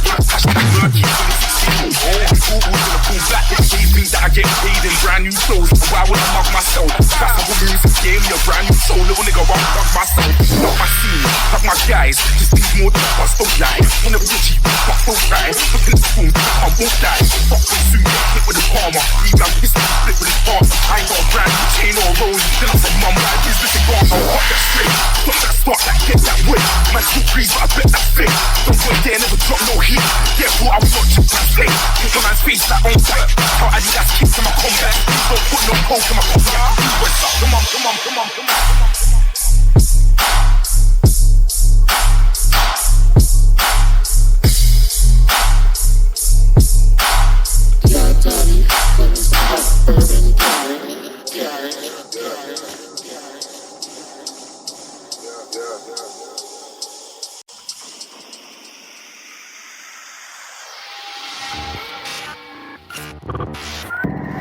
Going away for a bit when I'm back. Nobody say my name in the rap. When I get angry, man, I move anti. Turn big night when I'm on the I hope when it's here, can you smell that cooking? Now I'm gonna chat about the proofs in the pudding. Tell me to shut up, or go so shut up. When I say shut up, I get difference.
American Victim. That's what the song reminds me of. Wait, no, Victim is American. Isn't wait, what? No, I mean, like, I'm a huge fan of Vox over the drop. I think the first drop is really cool. I mean, there's like a couple of quality of life mixed down things I could, I could hear being tamed a little bit. But then again, it could be like the triple compression that I'm hearing. Second drop left a lot more to be desired. It just sounded empty without the Vox over the entirety of the drop. And also the mix sound sounded a little bit more groggy on the second drop. Yeah, so clean up the second drop, but yeah, this is a really cool idea. I mean, I like it. I'm also like it. I'm gonna have a fucking crazy. I'm gonna be the Simon Cowell of the council right now. Not in like a completely negative way, but like, and I'm not gonna fucking sit here and claim that I haven't also been guilty of this, but like, oh man, I am really tired of hearing grime acapellas and dubstep right now. I would like this song to be an original song, if that's not too much to ask. I think it is strong enough to be there with a couple of tweaks. So if you can make that happen, then you will make me a happy camper. So make it an original song if you can. I mean, how do you feel about original grime acapellas, though? I mean, shit, if you're like fucking doing your own vocals on it, then like no, I mean like getting someone to do an original vocal. I feel like there's some validity to that, but I also am just like it kind of falls into the same category as like some of the Square 4 shit, where it's so fucking prevalent right now. Where I'm like, that's also it's so hard to stand out when you do that type of shit too. Like your song's just gonna get lost in the fucking hundreds of other. It's like the same era of like when people in dubstep were fucking sampling like Biggie and Tupac all the time. Where it's like, okay, like I've heard this a lot, so like Stormzy and Wiley and like all these fucking like Temps and all these fucking guys, like I love hearing their music and hearing them like do shit and all that, but like when I hear a song that I think is strong enough to be its own song and then it has fucking Stormzy on it, it's like, cool. Does he add anything to the song? Sometimes. In this case, I know it is technically like a Stormzy scary bootleg, but I feel like Stormzy is not really adding much to his own bootleg here. So you know what? Insane. You know what I think this song needs, Lee? You know what I think this needs? What would make it stand out and be completely different? I think this needs the next type vocal, the next hype acapella. That was sarcasm and a joke. Put the Tempati next type acapella on it. Or whichever one I use on any of the old Dum Dum ones. That's why I said I had to preface everything with, I'm also guilty of doing it. But if you haven't noticed, I kind of got sick of it. So, just saying, I think there's an argument to be made in either direction here. I am also just a salty old bitch. So, if you feel like you want to keep it a bootleg, do it. I'm saying that I think it's strong enough to not be a bootleg, and it's strong enough to be just a collab, an original song, if you want it to be. So. Hell yeah. Alright. Might have to start fucking speed running through some of these. We got like fucking 10 more still. Damn. I'm holding a crazy piss for these next 10. I mean, you can take a piss. We can take a piss break. No, take a breather. No. I can play some Bayuta. No, this is like palate cleanser. Hold on. I gotta piss. God damn it, man! Piss break. Everyone piss. piss, and I'll entertain the stream. All right, hold on. Let me put. No, I mean you can leave like the cams on. I've got like a gift I can put in my chair. Hold on. Let's go. I'll set them up real quick. All right.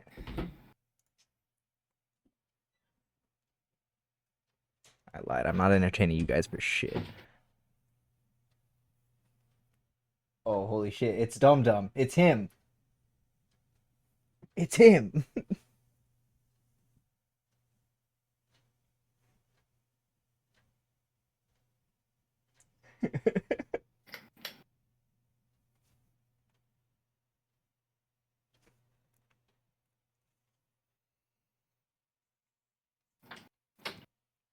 All right, guys. Now that they're all gone, I just want to say I'm really disappointed in you guys tonight. You guys just sending in some shit tunes.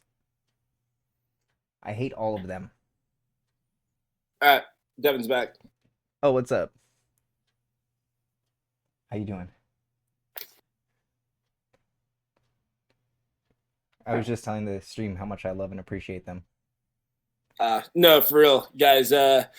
We have a lot of cool stuff that we plan on doing with the Grocery Boy name, enterprise, whatever you want to call it. And these streams help us a lot with all that stuff. So thank you guys for tuning into the streams every week. Thank you guys for the donations, the subs, buying merch. We want to get back to the community, but that community doesn't exist without you guys. So thank you.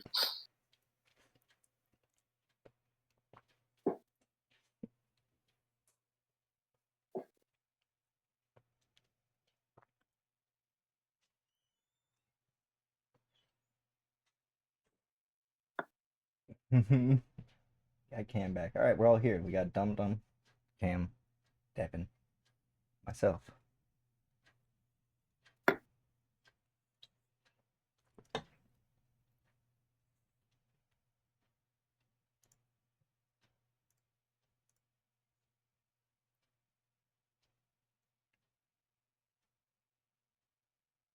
Destiny, nigga. None of us are playing Destiny.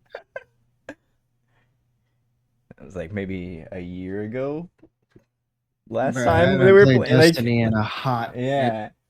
Dude, me and Like- Cam played once in like 2021, maybe. If you get on some Counter-Strike, maybe. Some Counter Strike, some Warzone, slacking.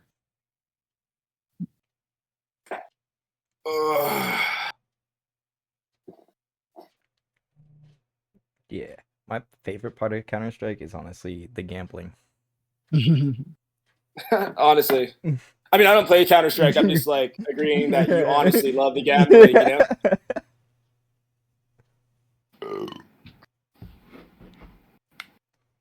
All Did right. you guys meet my son? This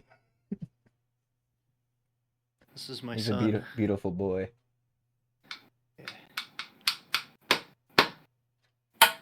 Balance on the world? All right, I'll balance on the world for Kmar. Kmar. Inflict V4.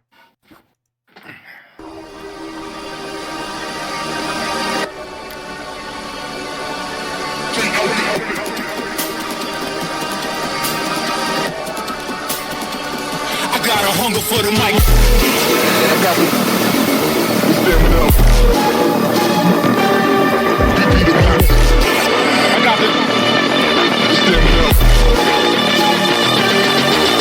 Yo, the stamina. Yo, we be the max. Yo, the stamina. Yo, we be the max. The stamina. The stamina. Up in the, I'm gonna get y'all. Up in the, get y'all. Up in the, get y'all.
The little Hey, yo. blue ball teaser at the end. Oh, Oh, I was so ready.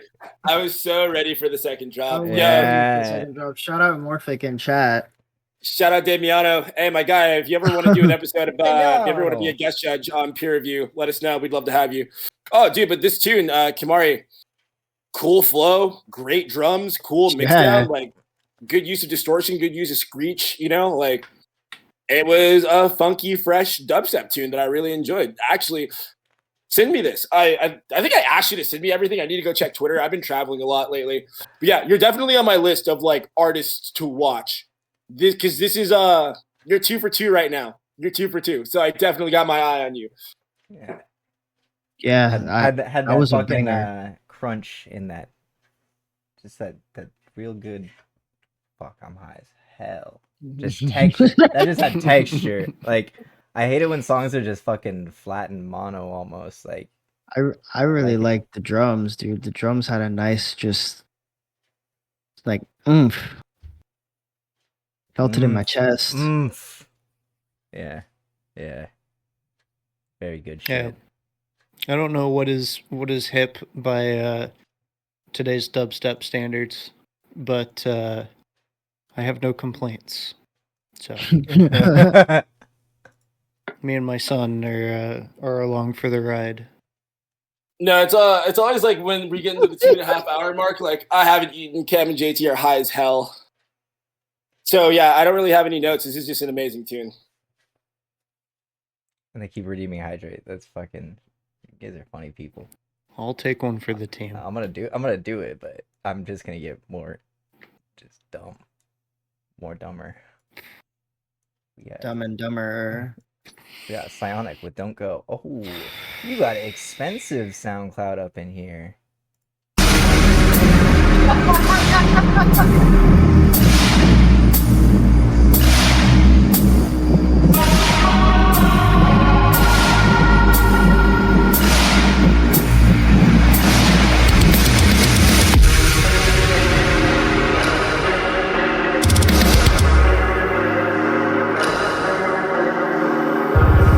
I like this intro.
Green Room FM with the raid. Thank you. Shout out Space Wizard in chat too. In chat too, yes.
That was a a tear out tune that I actually really enjoyed. I'm not the biggest tear out fan, as we all know. Yeah, But same. no, that one was like super super sick. I enjoyed your choice of drums.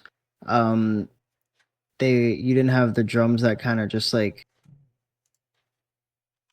I don't know. Sometimes there's a lot of pan snares that I just don't like, and I'm glad that you didn't do that. While we're on the topic of drums, I love this tune. I think it's a great example of tear out. It's very loud, very large. The mix down is pushing the limits, but it's not passing them, in my opinion. The only thing that I would say is personally, the reverb on the snare on the halftime drop is just really obnoxious. Like, I feel like you could just tame the reverb on that a bit. But that's like my one note on this. I'm catching major YVM3 whiffs with this tune, so I am a fan. I would just say, like, overall, like, try to tune the drums a little more, like, shape them a little better around the track, because they sound like they're a little boofy compared to the rest of the track. But overall, not too shabby. I'd be careful with the whispering female vox before the pre-drop, though, especially if you're going to do the like halftime B section thing, because that is drifting dangerously close to YVM3 territory. Yeah, even the thumbnail is drifting a little dangerously close to YVM3. Yeah. There's like inspiration, I think is very, very flattering, and it's very good, but just be careful is what I'm saying, because there's a very small little gray area zone between like being heavily inspired and then just like reproducing. So just be careful. But yeah, that's it. Oh yeah. Next up, we got Astrominate. That was actually really nice. And I'm about to put this motherfucker down. He's heavy. my name is Tear Out Sucks on Twitter. So, pretty good.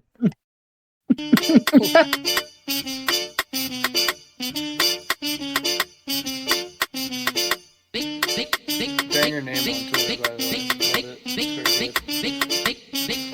very good. Essa é só pra quem curte rave mesmo, certo? Muito louco! Naquele pique! Naquele pique! Só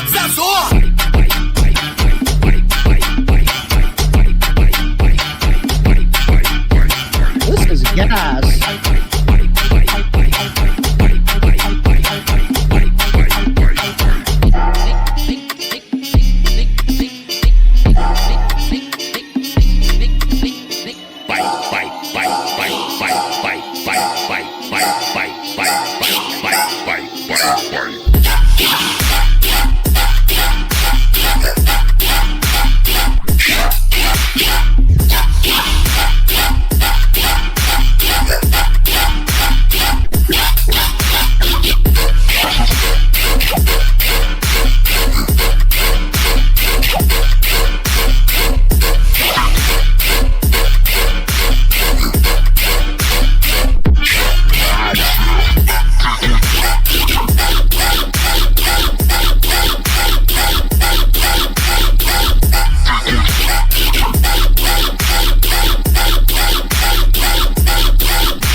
Essa é só pra quem curte rave mesmo, certo? Muito louco! Naquele pique! Naquele pique! Eu digo na treta, 5 minutinhos, mano a mano, tete a tete, em cima de tudo, embaixo de mim. Vem me dar um vapo, me leva pro teu barraco, me faz bola de sinuca e me taco. Vem me dar um vapo, me leva pro teu barraco, me faz bola de sinuca e me taco. Vem me dar um vapo-vapo. Me leva pro teu barraco, me faz de bola de sinuca e me taco, taco, taco.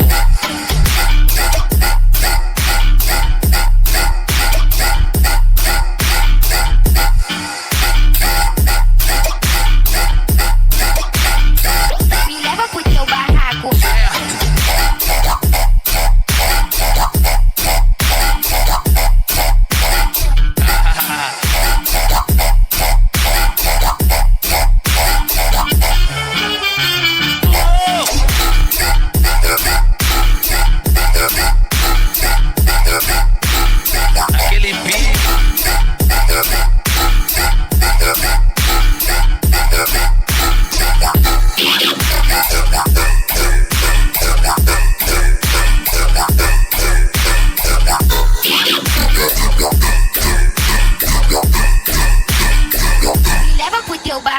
Vem me dar um vapo-vapo, me leva pro teu barraco, me faz bolar de sinuca e me taco, taco, taco. Vem me dar um vapo-vapo, me leva pro teu barraco, me faz bolar de sinuca e me taco, taco, taco.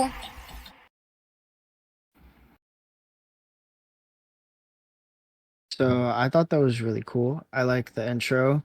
Very, very typical you. Which is cool. That's like what we all really enjoy about you. I like in the drop you had the instrumental going on. In the background. I like that you still kept the elements of the other tunes that we like from you. Is bringing in like those guitars and stuff, and like you're having them be background noises and stuff. So I thought that was super cool. The flow was dope. The second drop, at least for me personally, I felt like it kind of just went on too long, or it was starting to get a little like repetitive, almost like you didn't really know what to do with it. But other than that, like I think this tune is dope. It was a bop. The Bolly Funk in the intro is fucking crazy. That was where I was vibing. I'm on like a weird Bolly Funk kick though right now, so I don't want that to come off the wrong way because I did like the rest of the tune, but I liked the intro the most because I like Bolly Funk a lot. Yeah, no, I think this is another tune where you just let your personality really shine in the intro, and then the drop made sense with it. You know what I mean? But you didn't like overuse the ballet funk throughout the drop, so things stayed fresh. I do agree with Cam. The second drop could use a little bit more spicing up, but it's just sick. 100 emoji. All right, next up we got Smileys with Violation. Shout out Smileys.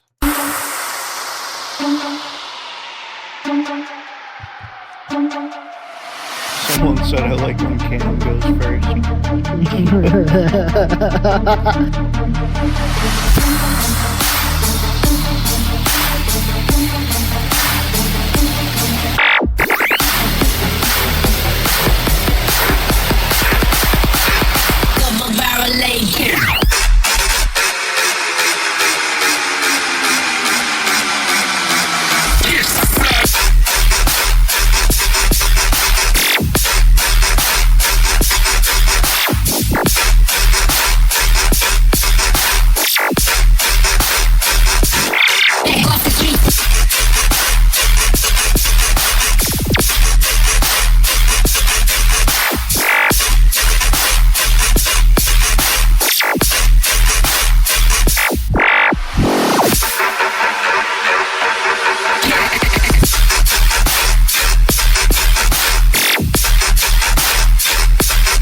speed round Easy feedback. banger. Got this. Yeah. Got this. Like 2 things. 2 seconds, real quick.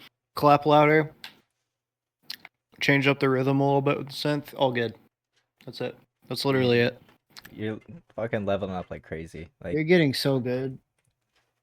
Sound design, texture, and flow is there. Yeah. Only thing I'd like to hear is SoundRec uses a good point. Use some more sounds. I would like some different switches, or even if you like, the second drop where things kind of slow down. If you use that as a switch on the first drop, and then introduce something completely new on the second, that'd be really cool. Yeah, this is good. yeah, Yeah, one of the that's- best Smiley tunes I've heard. Fucking Yeah, for real. facts. Like Facts. You did a really good job. Cart.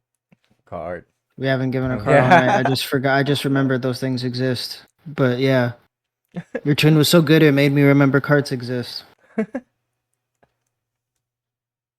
Next up, we got Odyssey Missiles V3 skip outro. Okay, don't you worry, I will.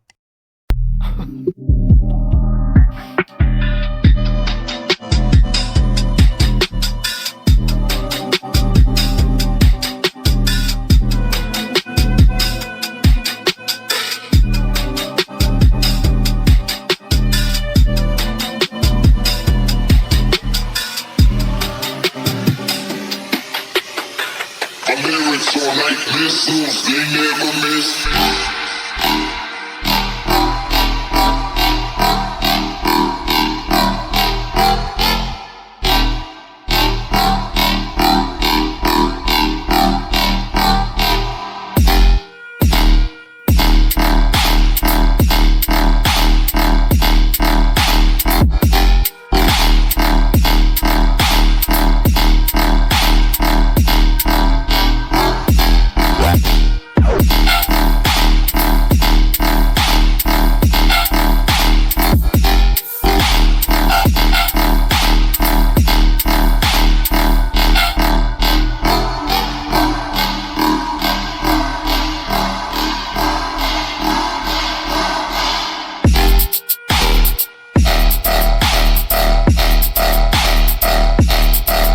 I like this.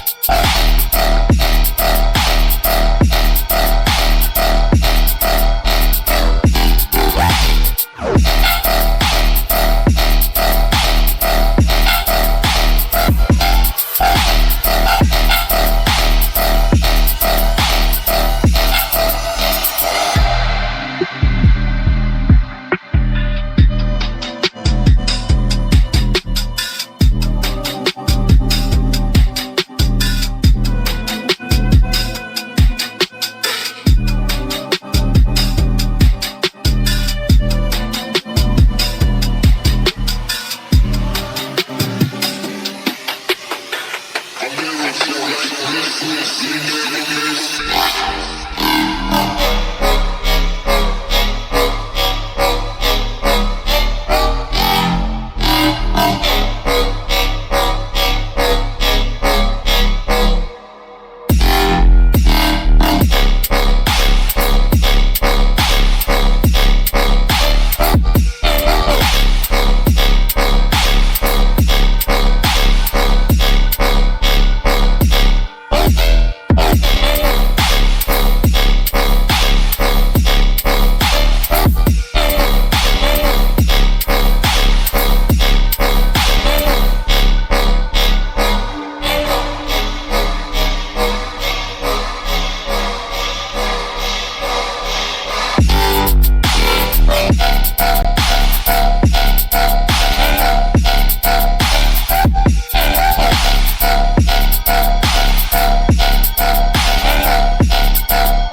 Hey, you're messing up like the one instruction, man.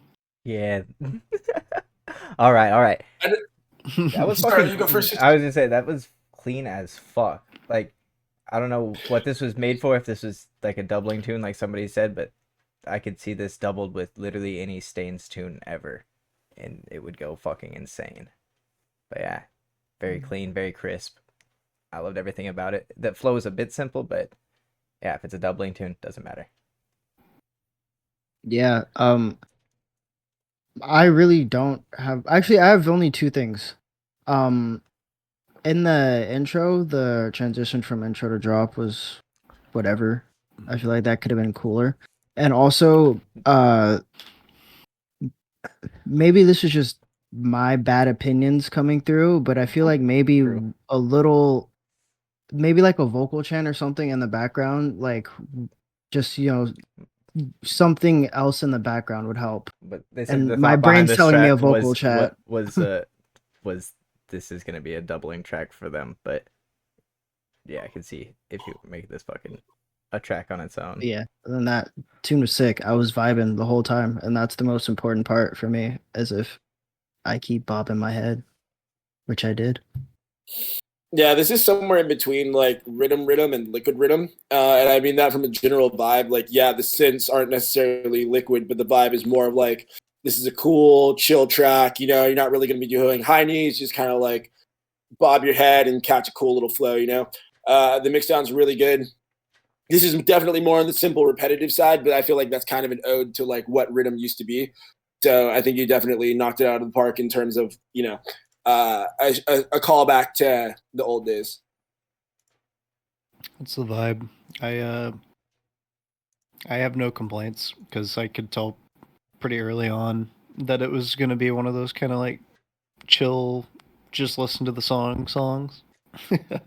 Which, like, I feel like there's such a fucking wide market in dubstep for that now that like nobody really occupies anymore.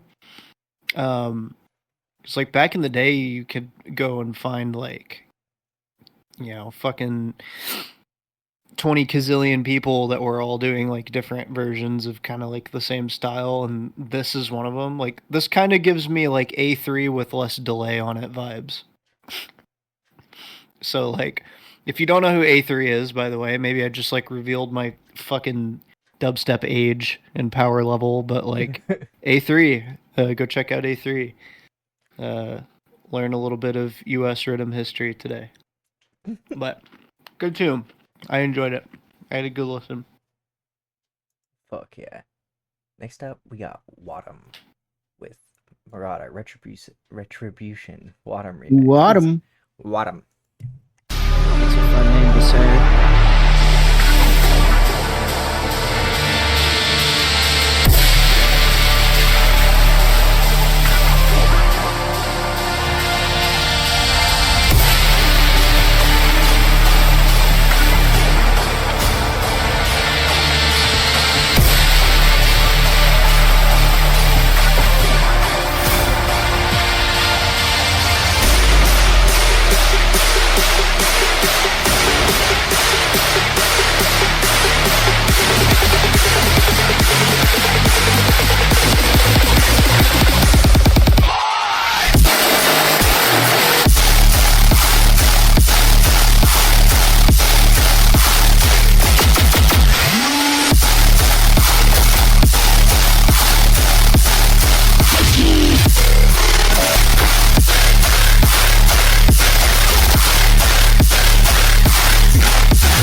Lost Lands.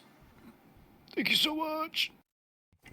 So I'm gonna go first. I think this is a very predictable stance that I have on bootlegs of songs that just came out, but this song just came out. A bootleg of it doesn't need to exist yet. That being said, I do think bootlegging this tune is good practice for you, because one of the things I'll tell people to do is, Lee said it earlier, is hey, if you wanna learn from a song that really inspires you, put it in your DAW and like start a project with that track. That being said, now that you've learned everything you need to learn from this project, take out all the Murata parts and make them all Wadham parts, because this is really fucking sick. It just doesn't need to be a bootleg. And if the main thing you want is a motif, bro, come up with your own motif. It's right there. You're a creative dude. You know what I mean? It's not that this is bad or anything like that. It's just kind of like, yeah, I just really can't. Like, I just get a little annoyed when bootlegs come out, like, anything less than 6 months of the original track being out, you know what I mean? And that's not a dig at you. It's just something that I see happen way too much, But again, what you added to this tune, like all the parts that are like you, are sick. So, dude, have the confidence to make this an original. Vibe. Vibes. That's all I'm gonna say. Just vibe. Loud. All right. Next up, No, yeah, Islander. Spider got ripped to shreds for doing the same thing. So this isn't just a you thing, man. Like, I'll pretty much say that to anyone. The only bootleg that came out that I was like, oh shit, this needs to exist, is the blank face bootleg of Movement by Hall and Marshmello. So unless you're doing something like that, like, just make it an original. All right. Next up, we got Islander. Yeah, Spider saying, if I pay $100, will you pay? Will you play it? Is it a bootleg? I mean, I'll play it. Yeah, I mean, what? Islander, End of the Night, B2. It is almost the end of the night. Real quick. Great timing. Also, artwork going crazy as always. No, Wadham, I think that's a great idea and something you should do more, but just do it with tunes that, are older than a week. All right, continue.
said it in the chat, but the fucking both the drops I think are one note higher than the intros.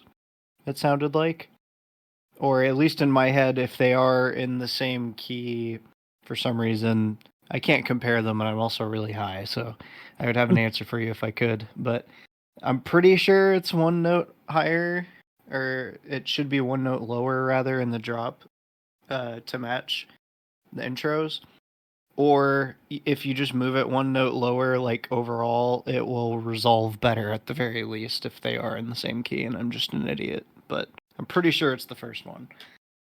To add on to what Lee said, even if they are in the same key, there just needs to be more things tying the intro and the bridge to the actual drop, because like I feel like you have this cool metal intro, and then out of nowhere this drop just comes. There's nothing marrying the two ideas, you know what I mean?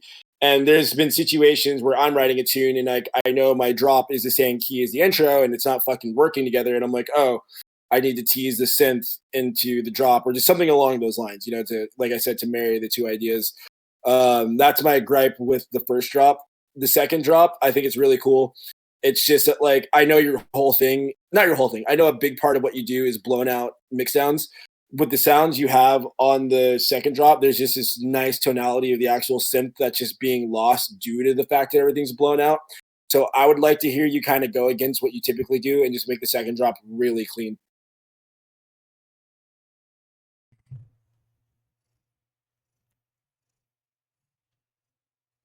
Hell yeah. All right, next up we got Apostle. We have Apostle, Synthesizer, Drowned, Cloval, Odiax, and Trippy. And we are ending for the night. That's, of course, fucking Spider donates $100.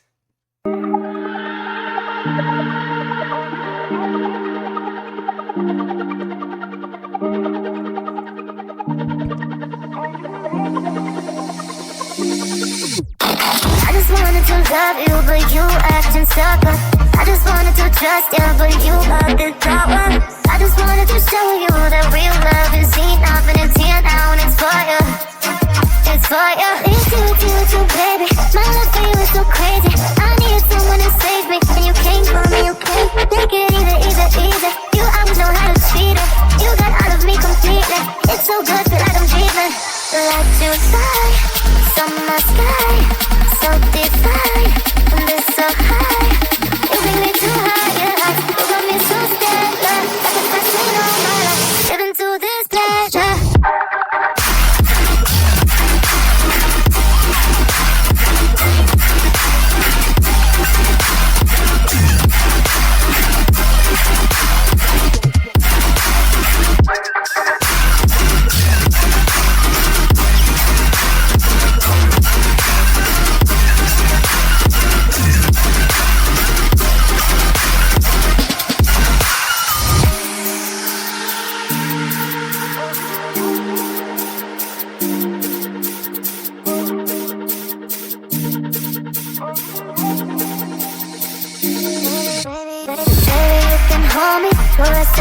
For me, all that you want and only. It's on me. I love and it goes so deep. I won't make you feel lonely. I'll give you something holy. It's lovely, it's lovely. Time to let go of all of the nonsense. But if you pull me through, I give it all to you. I do it all for you. Maybe this feeling's overdue. Like you fly, summer sky, so divine, and it's so high.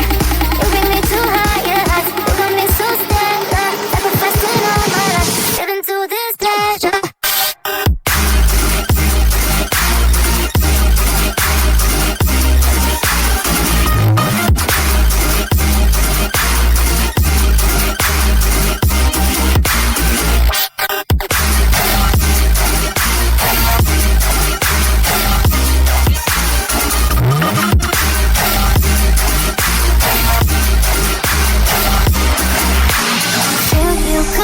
Me. If I ask you, baby, will you set me free? Will you come for me? If I ask you, baby, will you set me free? Will you you come for me? If I ask you, baby, will you set me free? Will you come for me? If I ask you, baby, will you set me free? Get into this.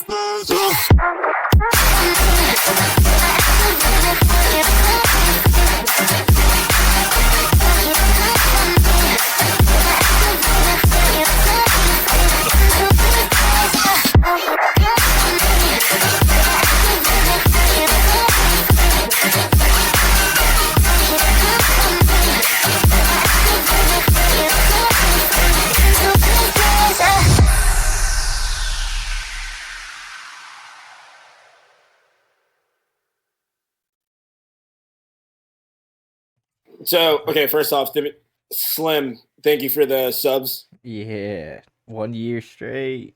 That was a real one. Yeah, okay. So, Apostle, I noticed that it does land on the correct note at the very end of the half note, but just the fact that it starts off on the wrong note, the sub just really, really threw me off. This is a good tune, but I feel like this is more of a pop song than it is a dance song. So in regards to that, I would like to hear less crunch, a less intense sub. I think this should have an overall softer mix down, so it can really focus on like the pop, clean, dancey, bright elements. But yeah, that and like tame the sub totally. Those are my main notes for this. But I do like this. I do find it enjoyable. It's just like I think you're trying to give a pop tune a dance, like a dubstep mix down, and I think that's just the wrong approach here. That part. That was that part. This song is like one of those songs that I feel like has a really good, like I can see you musically like 6 months from now if you embrace treating it more like a kind of a poppy electronic mixdown, being like extremely successful. But that is like if you choose to go the clean mixdown route, because doing the dirty mixdown thing with like the sub and like the noisy sub and everything that's like mashed together super hard dubstep style is so much harder to like achieve in a way that ticks the same boxes. But like you do such a good job with like fills and articulation and stuff like that I feel like giving it a dubstep mixdown is like almost like a disservice to like the style of music that this is. Like the shit deserves to be like clean and like articulate and clear. Either way is fine, but like Devin was saying, just dial it back a little bit at the very least, and I feel like it'll help everything like stick out that much more. But yeah, I feel like that intro and the bridge were so clean and catchy. You could really fucking go for. JT, you cut out again. Damn. I was just saying, yeah, the fucking intro and the bridge were like super clean and crisp and like catchy, like poppy, and like if you made the whole song that, it would be very catchy. But I did enjoy it. Yeah, I'm not sure what you guys want to do, and this isn't just for Apostle. This is for everybody. Want to do with dubstep, but like with there being only so many spots for DJs and stuff like that. I'm not saying give up, you know what I'm saying, but the scene is really saturated, and a way to do music full time while you're kind of like waiting for your career to do what it wants to do is like, dude, write pop songs, sell it to people. Write hip hop beats, sell them to people. You know what I mean? Like you'll make more money selling beats and instrumentals to people than you will off Spotify. And I hate to sound like grim or whatever, but like that's just kind of the truth right now. And I'm not saying like give up on trying. I'm saying like no, like putting your back against the wall is a tad rough and it's scary. So not focusing, but just having like other avenues of music that help pay for what you actually want to do can help you stay in the game a little bit longer, And sometimes making it is just having the ability to stay in the game a little bit longer. It'll also help you produce other shit too, give you more inspiration, and also fucking mix downs cleaner and shit, obviously. But yeah. Do you know how many people I know have made fucking $500 here? They're selling rap beats that they made in 4 minutes. Hey, whoever's paying $500 for a beat, hit me up. Like, I got you. Next up, we got Synthesizer. First time submission. Damn, I thought that said synthesasia.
Happy birthday, Maurice!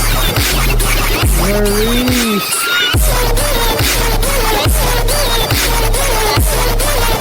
This is fucking weird, but in a cool way.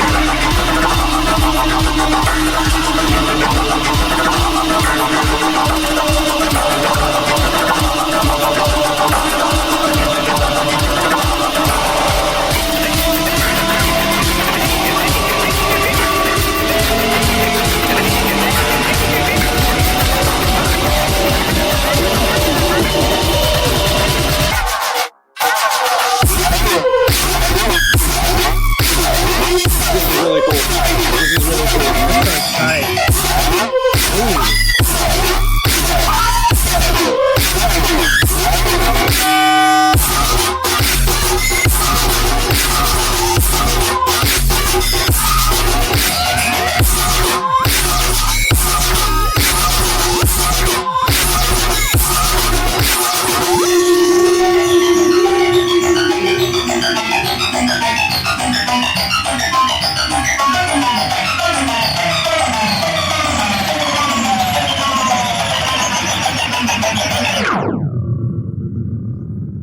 I thought that was a super cool idea. Chat said it's very Void inspired, but that's not a bad thing for this tune. I like the second drop a lot more than I do the first drop, and that's not to say the first drop is bad.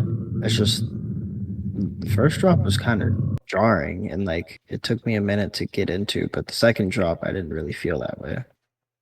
So my problem with the second drop, and my problem with the first drop, and I can tell you why the second drop works better, is you have all these like eerie horror build-up sounds. You know what I mean? Like they're the sounds you hear in a horror movie before the big like jump scare or reveal, and I think that's really cool. I think you could do a better job mixing them in because they're a bit like all really loud in the intro, and I don't think they all need to be that loud. But regardless. And I'm going to tie this into the drop. But since they're that loud, when the drop hits, it doesn't hit as much as it should. That being said, you also have the same little like trickling kind of synth that is the fake out be the exact same thing as the drop, which just completely takes away from the grand reveal of what the drop is supposed to be. What you do is like on the second drop, you have that same little like build up, but then you introduce an entirely new synth. So the drop works there. So I would either change the fake on the first drop or change the drop on the first drop and have the fake out and the drop be completely different synths. If you want to keep the same flow or like the same melody or whatever, that's cool. It just has to be a different synth, in my honest opinion. That second drop was fucking nice, though. I got nothing. I don't have words. I don't really know what just happened to me musically. So I like songs like that kind of leave you like damn. And that was kind of one of those songs for me that I was just like damn. Because I haven't heard anything like that before. It was pretty unique. So pretty cool. So real quick, is it synthesizer like Messiah, but like with synths? Synthesizer. I feel like with this visual, yeah. Yeah, are you the synth messiah? I'm just asking because if so, I think that's a really cool play on words. And I think that's cool. Also, is this a main account or is this an alt?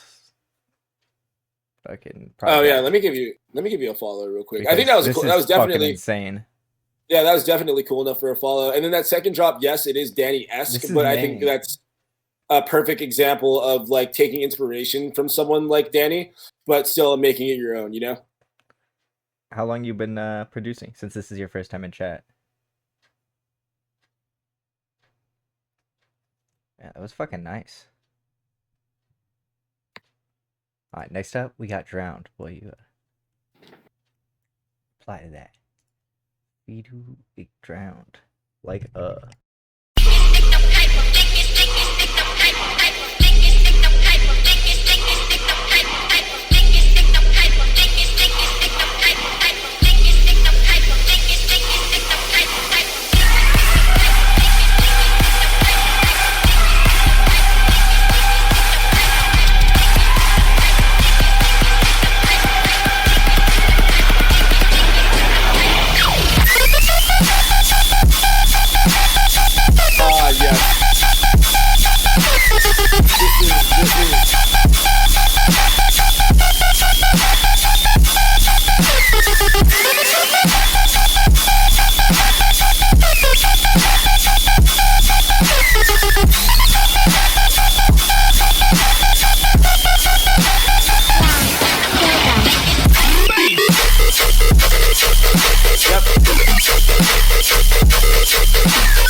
said it in chat, but got some severe fucking however the fuck you pronounce her name vibes from this, but I love this shit. The telephone.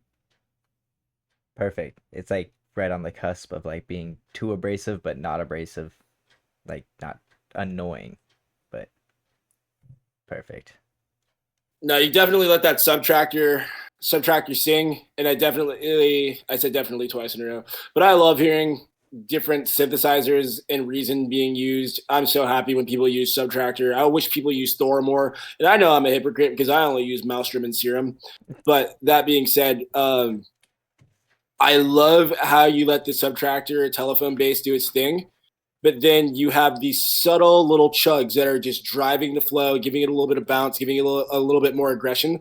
But they're not overwhelming anything. They're sitting like this is just a perfectly mixed down tune. So I would personally love to play this out live. Send it to me on Twitter. Just be like, hey, asshole, you told me to listen to this. I actually want to test this out this weekend. This is sick. Shit, I might play this at the Versus show.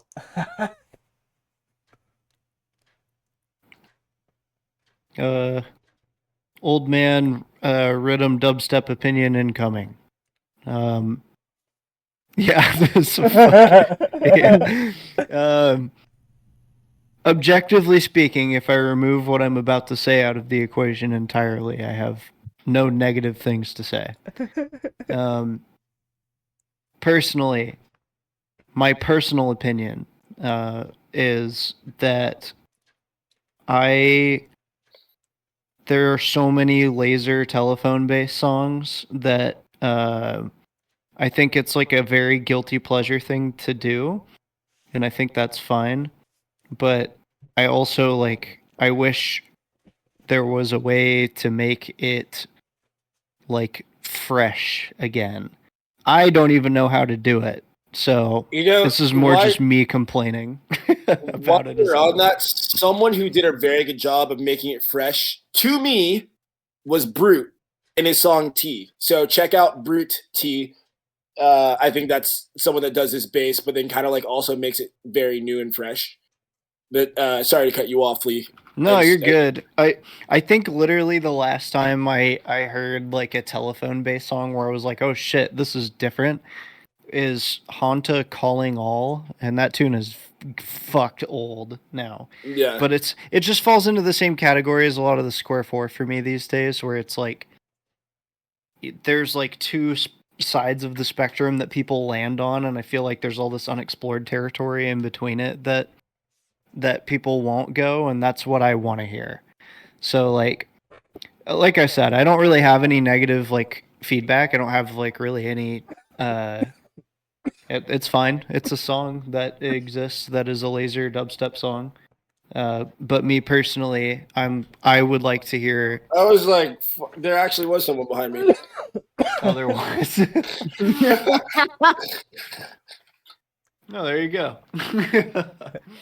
But yeah, no real feedback. You know, if you vibe with it, I'm just a grumpy old man, so don't listen to me.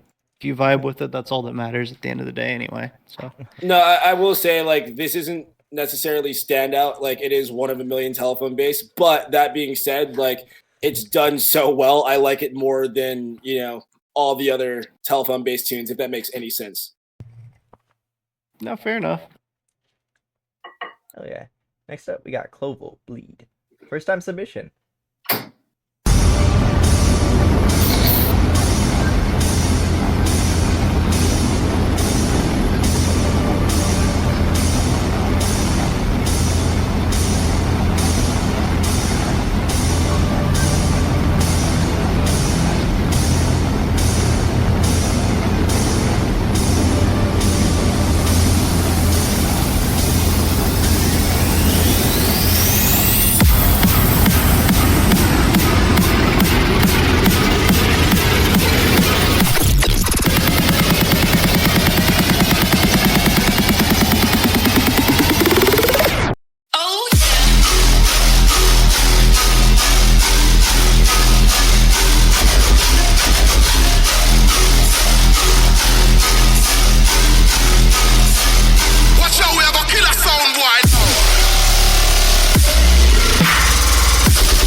correct me if I'm wrong, but Omnis sample pack snare spotted.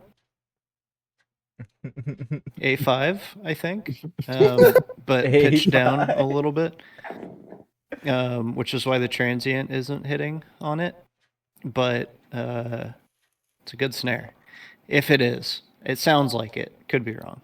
But fucking yeah, that's like my chief complaint is like just fucking put the kilohertz transient shaper on it and turn the speed all the way up and then like make it pokey. Or just any transient shaper. But that'll do. I personally would like to, because you have such a tight kick on there, right? I would like to hear the clap just a tad tighter. And I know that's like a fucking super nitpicky thing. Yes, I agree with you. Saw me in the comments going off about the transient. In Tear Out, I'm always going to compare your drums to Nimda, which isn't fair. But if your drums don't sound as good as Nimda's, then I'm just going to be like, meh. Like he kind of set the standard for what Tear Out drums should sound like to me. Yeah, okay, yeah, dude, get a Nimda snare in there too. I'm sorry, just use it. Agony drums are also fucking insane. That is very correct. But yeah, I like the fact that their drums sound like, for lack of a better term, acoustic, and I think that's what Tear Out is missing. I think having acoustic, organic sounding drums makes the white noise and distortion of Tear Out feel a little less punishing. That being said, this is a really good tune. The only thing I don't like structurally is you kind of do that thing where you go fake into drop. You have me for one fake, and then after that, I just stop caring. Like, fuck you, stop wasting my time. Not just you, but like anyone that does that. You get one fake.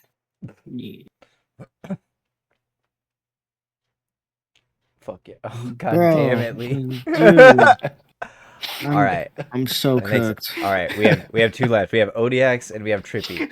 Let's go. ODX and Patai. Sorry, I had to. I saved them up. Trisha Patrick. I mean, I'm doing it too. Select it.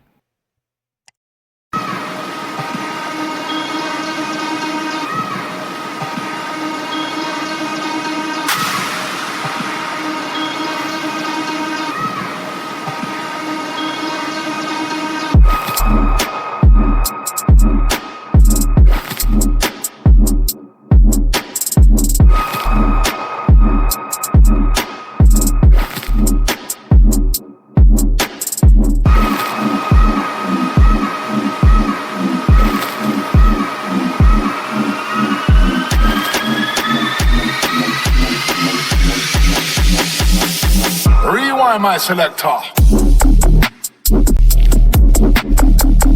Rewind my selector. Okay. I love this tune. Rewind my selector. Fuck you for putting those vocals right there. Those vocals do not belong in this drop. Rewind my selector. They're so off time that it's driving me. Rewind my selector. Rewind my selector.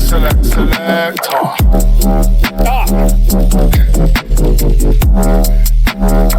Rewind my selector.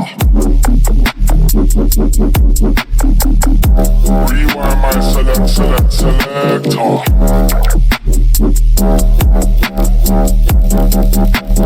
Rewind my selector. Fuck, he really wants you to rewind.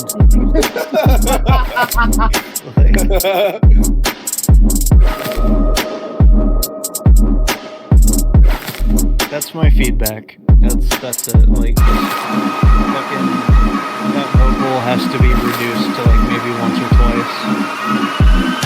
I didn't get one. Yeah. Rewind my selector. Then that's the one. Rewind my selector. Bro, this is like Rewind my selector. This is what it has to be like to smoke weed with Rewind Chet my Hanks. selector.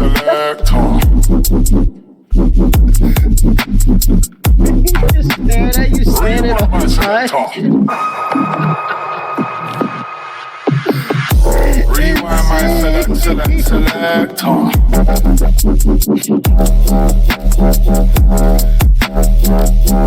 my selector. Rewind my selector. Too high for this shit. Rewind my selector. This song is. Okay, I'm gonna be a little punishing because the reason I'm gonna be punishing is because this is a good drop. This is a good song. This is a good mix down, good drums, good intro.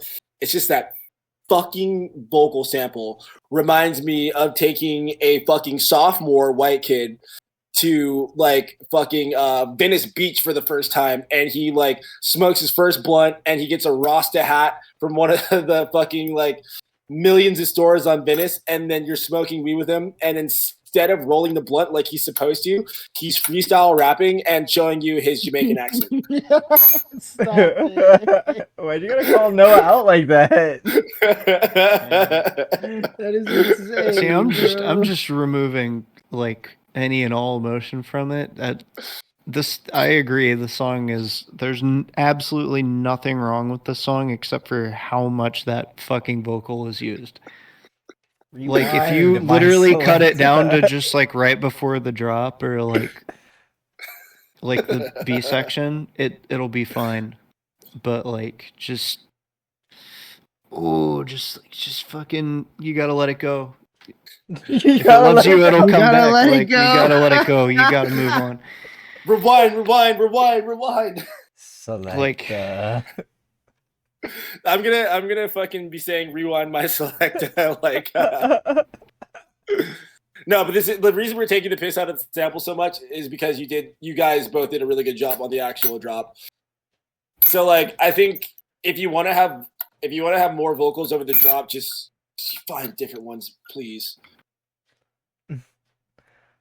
rewind my selector. Alright, Devin, are you stimming over there? Yeah, I am. Wait. Have you been paying attention to me for the past like 2 hours? I've just been playing with a fucking earring for like 2 hours. I'm playing with the earrings too. Damn. Alright, last up, we got Trippy Doves, who said we could play just the first drop because the second drop is basically copy-paste at this point. You rewound my selector. I will fast forward my selector.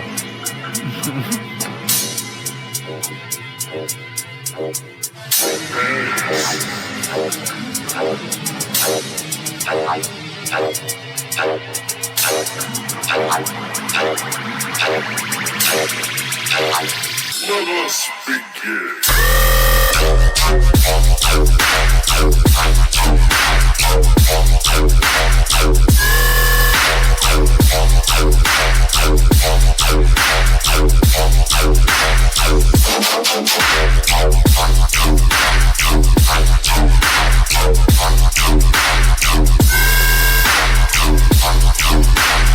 That's enough.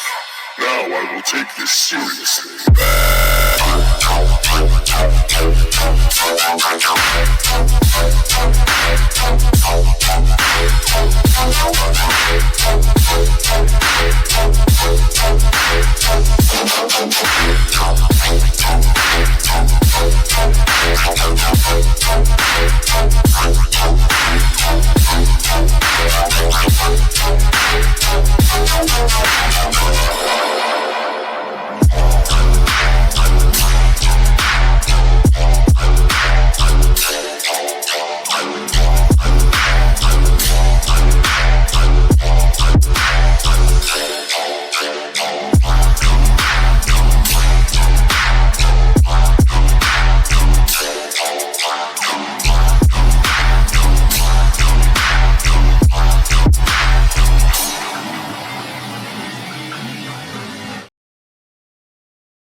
So, Okay.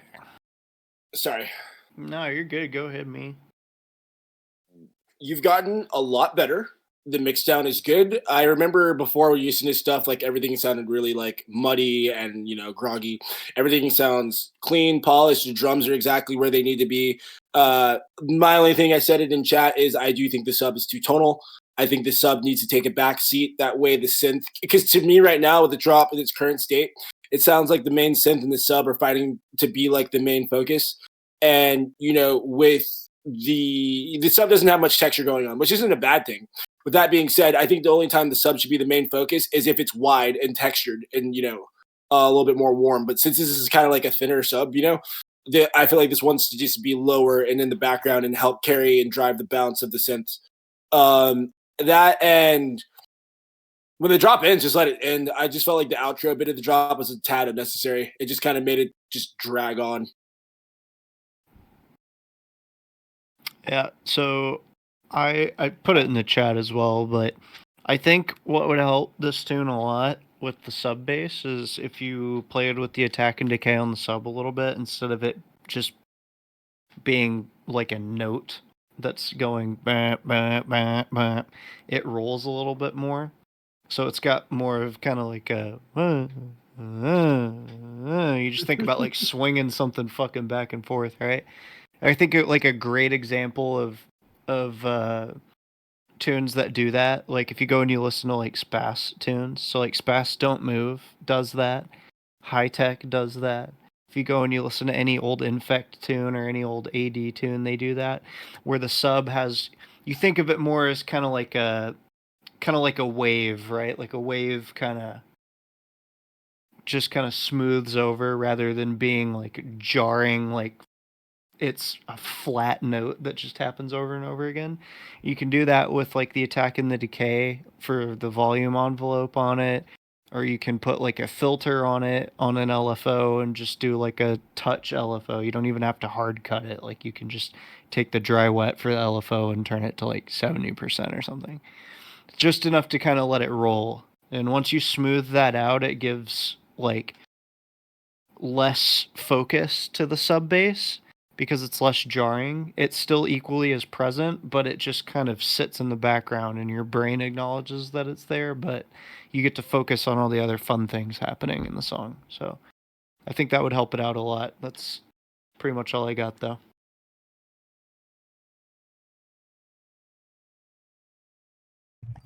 Hell yeah. Everybody's just fucking like high and dead. Dude, we've gone, okay, it's almost midnight for me and you, Lee. We've gone 46 minutes overtime, which I appreciate you for. Everyone thanks Neonix for letting us have an extended episode. Fuck yeah. Thank you, Lee. Yeah, of course, guys. And thank you, shout everybody, for sending music. We love that. I love hearing music all the time, too. So if you ever do send me music and I don't respond to it for some reason, I try my best. I promise. I am just very fucking absent off social media because it is a plague. So don't be afraid to ever send me music. I promise that I will try to listen to it if I can. So. Hell yeah. Thank you to everyone who showed up in chat, hung out the entire time. Yeah, you guys were crazy today. Thank you for everyone who donated. And we are gonna go right over to our grocery girl, Jill. You guys have a great night. Who's playing some Tarkov. Oh. Yeah. Come visit us next week. We'll be back here doing more reviews with the Ghost of John Lennon. See you guys next week. And buy your tickets to Grocery Boys versus Vandals featuring...